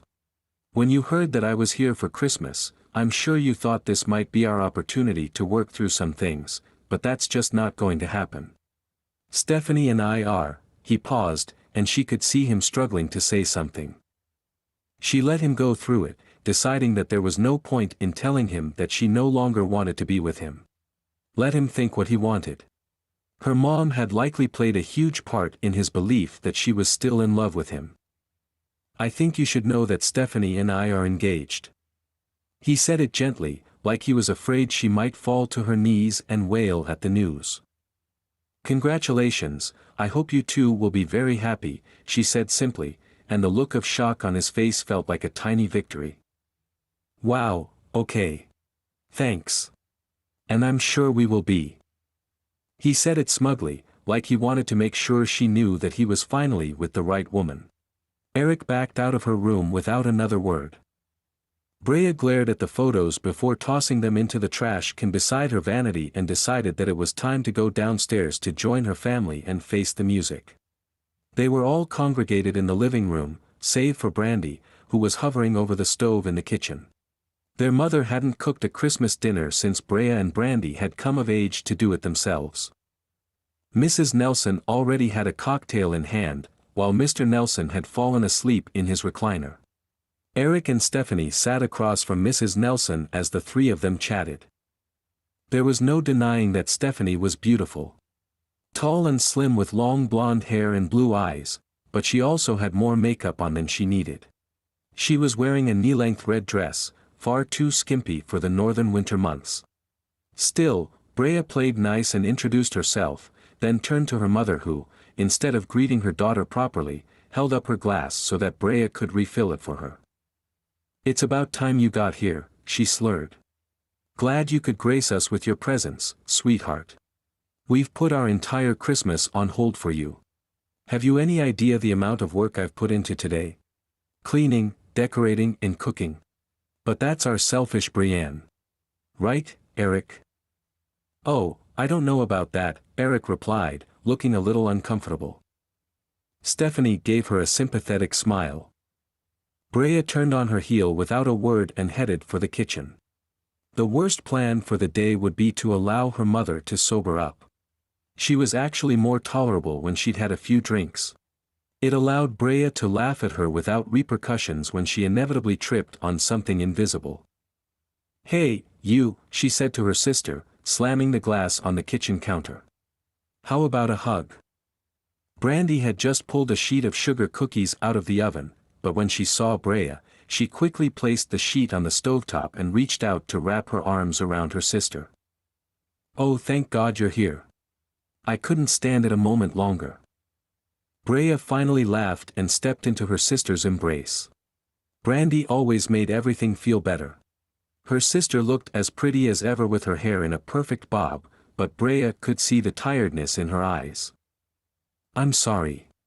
I would have been here last night, if I could have." The truth was she was glad that her car had gotten stuck in a ditch. It wasn't like she was heading home to the warmth and joy of a supportive family. Her night with George had been worth the crap she was going to get from her mom for the rest of the day. "Yeah, you missed so much excellent family bonding," Brandy said, rolling her eyes. "Non-stop precious moments." Brea laughed. "Mom's cheeks are bright pink but she's still pretty with it," she said, referring to one of their gauges of their mother's degree of drunkenness. "How long has she been drinking?" Brandy shrugged. "I've been in here cooking all day, so I have no idea." Brea made a disgusted noise. "Just like her to take the credit for all of your hard work. You poor thing." She shrugged. I like it. She doesn't set foot in here so it's pretty peaceful." They shared a look over the fact that they both wanted to encourage their mother to drink more. Liquor had been a constant in their lives since childhood, and they'd both learned young that their mother was easier to deal with a few drinks in. It took her constant judgment down a few notches to something they could tolerate. She wasn't a happy drunk, it was more like the alcohol had a numbing effect on all of the qualities they hated about their mother. They'd still get shit for what they were wearing, or questioned about their weight, but when she was drunk it was easy for them to redirect her onto topics that didn't hurt quite so much. "She was on a rampage about you last night. You'd have thought you arranged for the storm and car accident the way she went on about you not being here. I ran interference for you as best I could, but she wasn't having it. You know she wants what she wants when she wants it, and you made that perfect little fake family vision she had in her head impossible. No Christmas Eve pics to post on Facebook to show off to all of her friends, since it had to be all of us or nothing." Brea grabbed a green bean and popped it in her mouth, realizing the last time she'd eaten was breakfast at George's house. She pushed down her sadness. "Have you spoken to Eric?" Brandy asked. Brea smirked. "Yes, he came up to my room." Brandy raised an eyebrow, and Brea laughed. "Nothing like that. He came up to make sure that we can be friends. He wanted me to know that he and I are definitely over and that he is moving on with his life." Brea laughed again, this time more heartily. "He came in just as I was throwing out all of the photos of us, and he thought I was building him a shrine or something." "Wait, throwing them out?" Her sister looked to her incredulously. "Are you actually getting over him? Finally?" Brea blushed, thinking of George. How could she even think of Eric in any way after having been with George? There was no comparison. "No, I'm not getting over him. I am over him." Brandy beamed at her. "Sounds like you've got a story." "Later. I'd better get this to Mom before she comes hunting me down." Brandy narrowed her eyes at her sister. "Yeah, the last thing I want is her in here micromanaging me." Mom's already in a bad enough mood with you being late. Don't give her more reason to give us hell by ignoring her. Brea rolled her eyes but knew that Brandy was right. Christmas was for appeasing their mother, not for enjoying it as a family. Just give her 10 minutes and then get your ass in here. This kitchen is chaos, and I'm going to need help in digging things out. Her mother was still holding court with Eric and Stephanie listening with rapt attention. Brea placed the glass down and plopped into the farthest chair across the room. She felt awkward, out of place, and unwelcome in her own home as the three continued to talk as if she weren't there. She slumped in the chair, her dad's soft snores lulling her to sleep as well. Her mother's voice droned, and Stephanie cackled in reply. Was her mother that funny? No, she thought not, but Eric and Stephanie were eating up every word. Brea, her mother snapped. Did you hear what I just said? Or are we keeping you awake? She didn't realize that she'd been summoned. What? Her mother sighed. I asked why you didn't dress nicer. You look like a cleaning lady. Look at how pretty Stephanie looks. That's how you celebrate the holidays. I was late. I figured me joining you was more important than getting myself all fixed up, but I guess I was wrong. Yes, you are wrong, her mother shot back, loudly enough to wake up her father. We need to take pictures, so you're going to have to change soon. Maybe Stephanie can help you with your hair and makeup. You never wear enough, you always look like a ghost.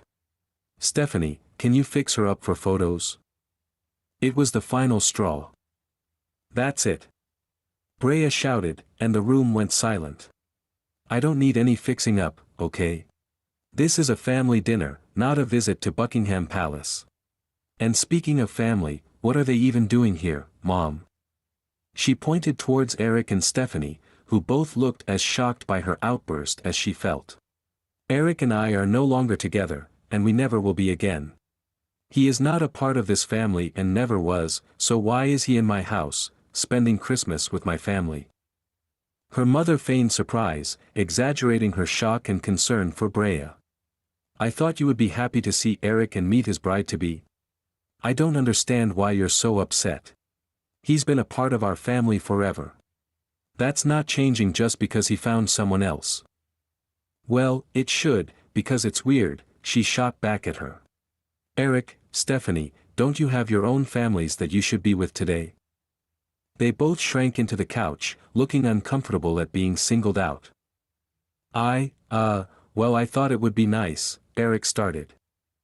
To what? Show off the ring you gave Stephanie? Try to make me feel bad about myself?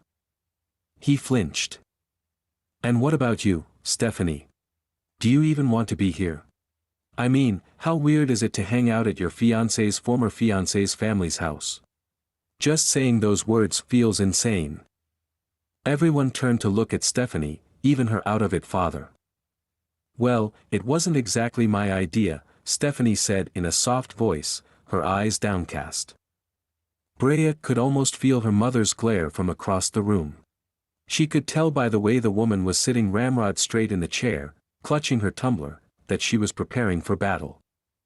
It's not Eric's fault that he isn't a part of the family, and you're not going to come in here pointing fingers like it is, she finally exploded. If you had only done what was expected of you, had you only been the woman that your father and I raised you to be, that Eric needed you to be, this wouldn't have happened. She turned to Stephanie, suddenly pleasant. No offense to you, darling, because you are a doll.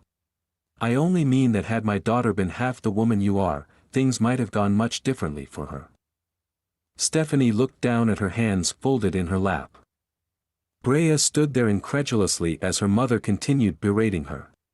We've not asked a lot out of you, but the one thing we did expect, you failed at, and look at what you've lost as a result. Her mother shook her head. Such a disappointment. You'll never be anything other than. Her mother fluttered her hands in the air as she searched for the term, as if the mere thought of the word was a nuisance, just a barista. You'll forever be alone if you don't get your priorities in order and stop being so stubborn.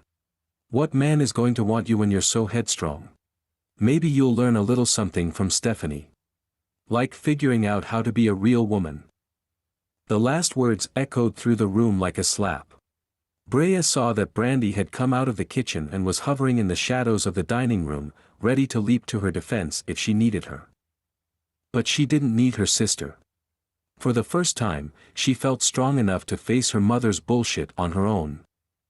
Maybe I don't want to be your idea of a real woman, Mom. And maybe I don't want a man that would expect that of me. I like myself just the way I am, and I know there's someone out there that will love me for me.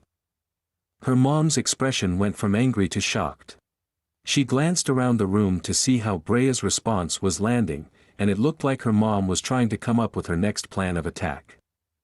Baby Brea had always braced herself for her mother's tirades. When she was younger she'd just bow her head and let the insults rain down on her while she tried to think of anything else. Grown Brea was done with it. She wasn't going to let her mother ruin another holiday. You're an embarrassment, do you know that? Her mother sneered, clearly not ready to back down despite the lack of support in the room. Even your father has said as much. Both Eric and Stephanie shifted on the couch, clearly regretting their choice to be a part of the Nelson family's holiday. Now hold on there, her father said, finally jumping into the fray. I said no such thing. Brea knew it was true. Her dad rarely had her back, as cowed by his wife as her daughters usually were, but he would never say something so deliberately cruel, and he wasn't about to let his wife lie about it. Well, I'm sure you think it, she slurred back at him. Your sister too. Brandy sped into the room, ready for battle. Excuse me? Are you kidding me, Mom?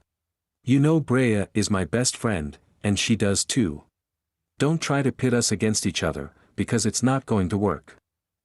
All at once her mother seemed to realize that she was outnumbered, and every eye in the room was on her, judging her. What? She shrieked, pushing back into the chair.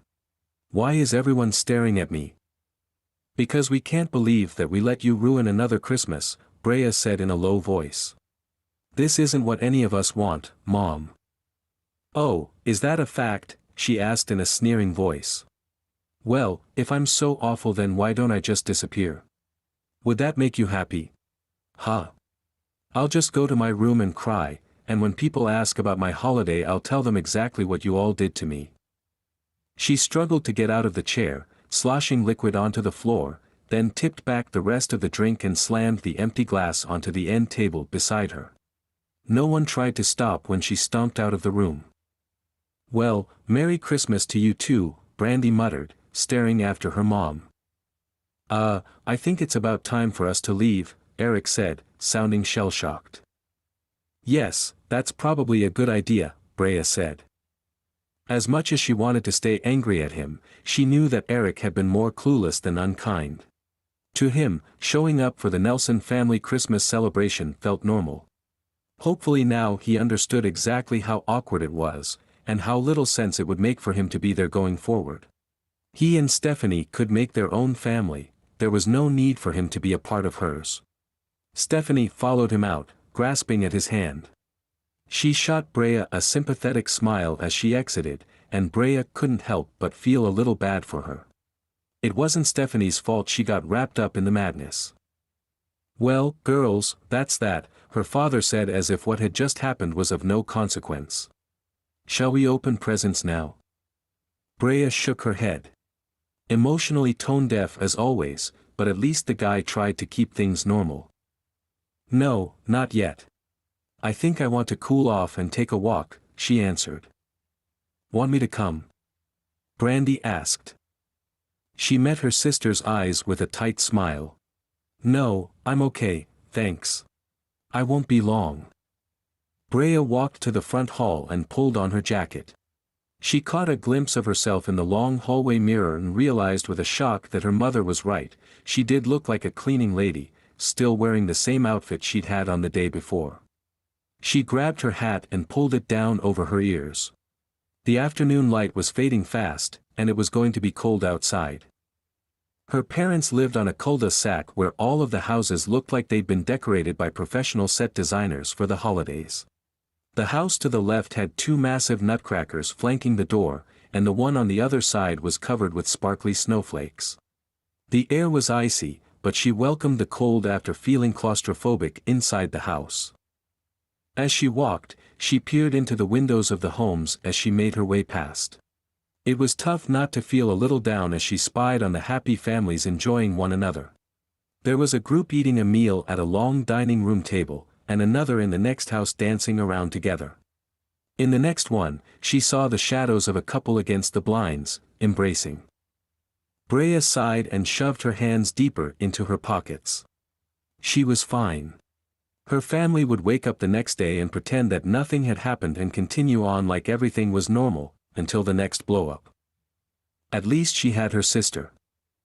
For a brief time, it had felt like there was a chance she could finally rely on someone else to have her back. George. But with each hour that passed, the previous night felt even more like a fantasy she'd dreamed up. It didn't seem real. He didn't seem real. George Clark was nothing like what she'd imagined him to be. He was kinder, sillier, sweeter than his public persona. She imagined that she was one of the few people lucky enough to see the real man behind the tabloid image. She was so focused on her feet crunching through the snow that she didn't hear the footsteps coming up behind her until they were nearly on top of her.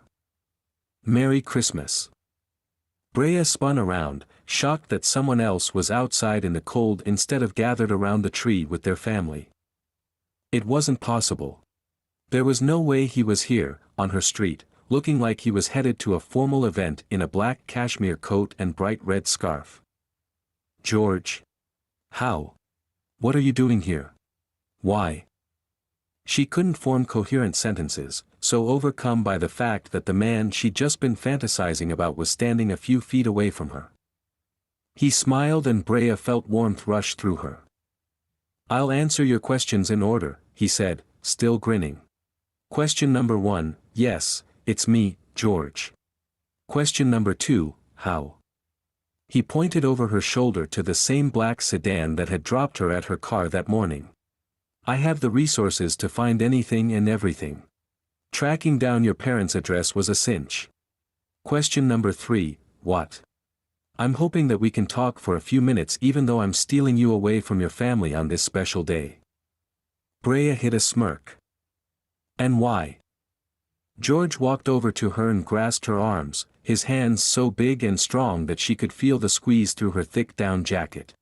Her heartbeat sped to triple time as she looked up at him, waiting to hear what he was going to say next. Why, he repeated. I'm here because you did something to me, Brea Nelson. In less than a day, you managed to enchant me like no one ever has before. And if I'm honest, you also drove me a little crazy, but I liked it. She blushed and laughed at the thought of how their evening together had begun. I don't want what we started to end, Brea. I want to spend more lazy mornings making pancakes for you. The next time I put up a Christmas tree at my country house, I want you to be standing there with me. We have more to discover together, and I hope you feel the same. George paused and looked around the street, then up at the sky. Where's mistletoe when you need it? Brea grabbed him by the lapels. I, for one, don't need any excuse to kiss you. She drew up onto her tiptoes and planted her lips on his. The second they connected she realized that it hadn't been a dream. Every last blissful second with George had been real. His mouth was hungry on hers, like he couldn't believe that she was back in his arms either. When they finally pulled apart, Brea's eyes went wide. Wait, hold on. It's Christmas, why aren't you with your family? Don't worry, that's next. I've already dropped Colby off at the vet's office to be boarded and I've got a charter waiting for me at the airport. It's a small plane but there's room enough for 2. He squinted at her. I wish I could steal you away and take you with me. My parents would love you. He wrapped his arms around her in a bear hug while Brea ran through the possibilities in front of her. She could stay for more of the world's most awkward Christmas gathering, or chuck it all and fly off into the sunset with a man that she barely knew but could tell was soon going to be everything to her. You can, she said softly, leaning her head against his soft lapel. I can what? George murmured against the top of her head. Steal me away. In fact, I'm begging you to do it. He leaned back and stared down at her with hope in his eyes. Are you serious? Brea nodded. You have no idea how serious I am.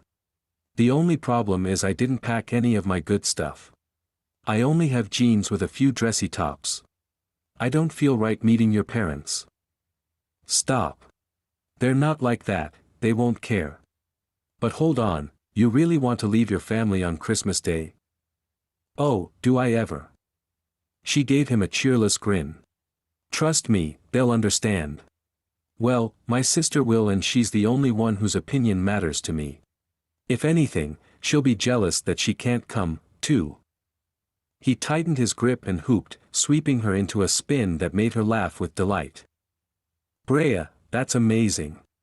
Can we leave soon? This minute. George leaned down and kissed her again, this time sweeping her backwards into a cinematic clench. When he finally pulled her up again, she was a little dizzy. I can't wait for our next tomorrow, Brea said as they headed for the car, her hand clutching his arm. Don't you worry, Miss Nelson. I think we have a lifetime of them to come, George said, squeezing her tighter as if to prove that the fairy tale was just beginning. Epilogue. Brea shrieked and lobbed a snowball at his head. George ducked just in time and the thing splattered against the side of the cabin under a massive evergreen wreath, causing Colby to jump up and bark. You throw like a girl, he taunted her. Oh yeah? Brea asked. Watch this. Before George had a chance to react, she reached down, scooped up a handful of snow, packed it into a tight ball and chucked it at him, hitting him so hard in the chest that he groaned. Okay, I'm sorry, he laughed, clutched at the spot where it had hit him. Truce. What did you say? Brea asked him, wearing a triumphant smile. I can't hear you. Truce, please. I'm getting a little cold, maybe we should head in. I dropped a glove over here somewhere. Can you help me find it? Sure, he said, crossing the line in the snow that marked the division of his battlefield from hers. The second his foot hit her side, Brea let out a maniacal laugh and bent over behind the little snow berm she'd built. When she stood up, she had 2 snowballs in each hand, and she pelted him mercilessly, causing him to fall to the ground. Who throws like a girl? Come on, say it again. No fair, I called a truce, he laughed as Colby pounced on him. Brea ran over and dropped to her knees beside him. But I didn't agree to it, so, sorry, sucker. All's fair in love and war. George grabbed her by the sky blue scarf and pulled her down on top of him. I'd say we have an equal amount of both. She frowned. No, there's no war between us. Disagreements, sure. Arguments, of course. But never, ever war. George wrapped her scarf around his hand over and over until he'd drawn her all the way down to him, then reached up to close the remaining distance so he could kiss her. It sure didn't start out that way. I still can't believe it was a year ago. The first time I ever laid eyes on this beauty. Oh, please. The first time you laid eyes on me, I think you wanted to slam the door in my face. Brea laughed and collapsed onto his chest. You were such a jerk. Okay, I wasn't at my best, I agree. But I got friendlier later on, didn't I? Oh yes, you certainly did. She lowered her lips to his and they kissed for a few minutes, until the cold started to seep through George's down parka. Can we take this inside? You know it, she growled against his mouth. She jumped up and held out her hand to him, then pulled him up. The prior year had passed in a blur, and there were moments when George still couldn't believe that a twist of fate and a freak snowstorm had delivered a happily ever after to his doorstep. If the gun hadn't gone off at that gala, he never would have needed to be in the cabin. He shuddered to think what might have happened to Brea that snowy night she trudged up the long driveway to his cabin and found that no one was there. Within a week of their first meeting, it had felt like Brea had always been a part of his life. Sure, it took time for her to become accustomed to the luxuries he took for granted, but he enjoyed her awe at his generosity. There was the time he'd taken her shopping and said the 2 magic words, no limits. The time he'd flown her to Santa Barbara for the weekend when she'd complained about the long, dark winter. The time he hired hair and makeup artists to come to their home to get her ready for a work gala. He adored spoiling her, because she never expected anything of him. "Ooh, it feels so good in here," she said, slipping off her coat just inside the front door. George paused to admire her.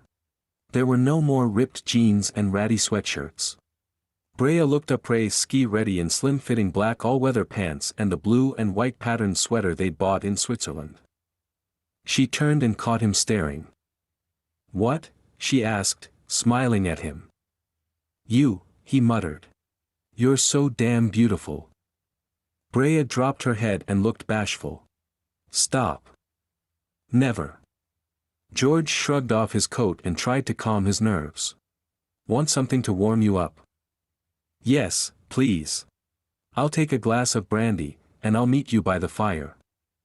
George jogged to the kitchen, happy to have something to focus on other than what was about to come. They had a full schedule planned the next day for Christmas, welcoming guests from both of their families. Even though he could negotiate deals in 3 languages, he still felt nervous every time he thought about trying to juggle all of the personalities. But he'd put his business acumen to work, setting up events for them to focus on throughout the day, like sledding and making s'mores by a bonfire. His relationship with his parents was back on track after a few heart-to-heart conversations, but Brea was still finding space in her heart to forgive her mother.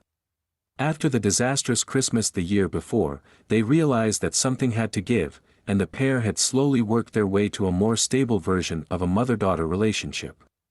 It wasn't perfect, but it was better than it had ever been thanks to therapy. His hands shook a little as he poured their drinks. He was still getting used to the hosting stuff. Actually wanting to have people around was a new sensation for him, and he had Brea to thank for it. At first he tried to delegate the Christmas Day prep to staff, but Brea had gently reminded him that they probably wanted to be with their families for the holidays. Plus, she'd told him that they didn't have to impress anyone. All that mattered was being together and making memories as a family.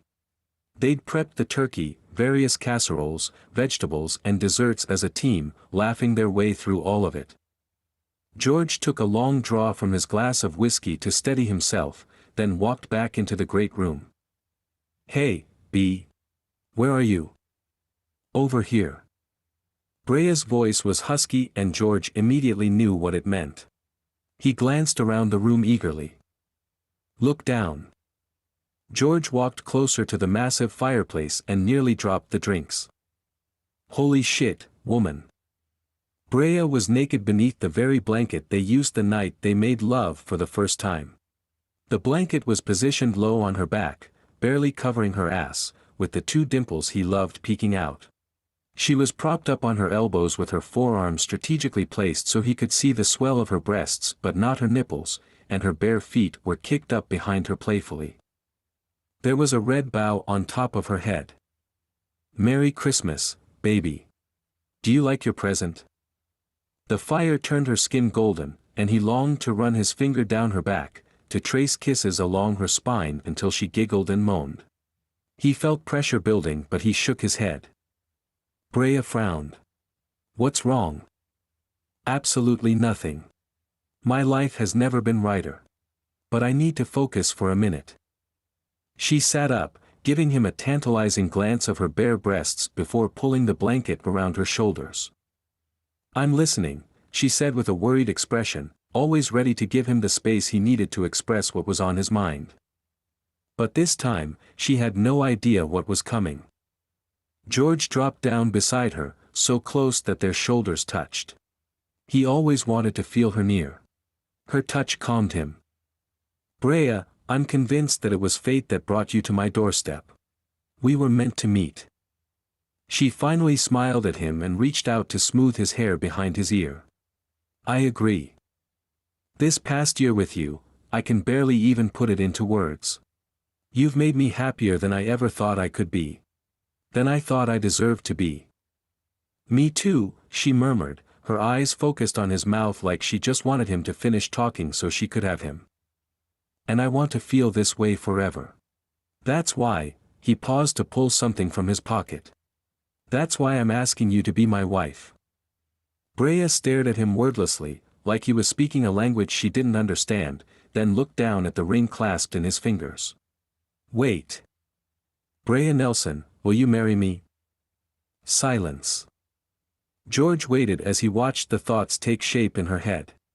Expressions flashed across her face, joy, shock, incredulity, until an otherworldly shriek tore out of her. "Yes." She leapt up, the blanket forgotten, and threw herself into his arms. George could barely keep himself upright, clutching the ring in one fist while he held the two of them up with the other. Brea covered his face with kisses, and within a few seconds he realized that his fiancée was straddling him, naked in the firelight. Her satiny skin made him long to pull off his own clothing and bury himself inside of her. "Please put this ring on before you knock it out of my hand," he laughed. She kept kissing him even as she held her left hand out. George managed to weather the barrage of kisses while putting the thing on her finger. When she felt the weight of it she paused, her lips still puckered. Brea turned her hand slowly so the diamond caught light from the fire. Her mouth dropped open. "How big is this thing?" she asked, her voice filled with awe. "Big enough that it's got an insurance policy," he laughed. "But all that matters is you like it. I remember you said the emerald cut is your favorite." "It is." She bit her lip as tears filled her eyes, glancing from him to the ring over and over. "I love it. I love it so much." "I'm glad," he murmured, his lips pressed against her ear. "And you know what I love." He didn't give her a chance to answer as he lowered her on top of the blanket, ready to show her exactly what he meant with every inch of his body.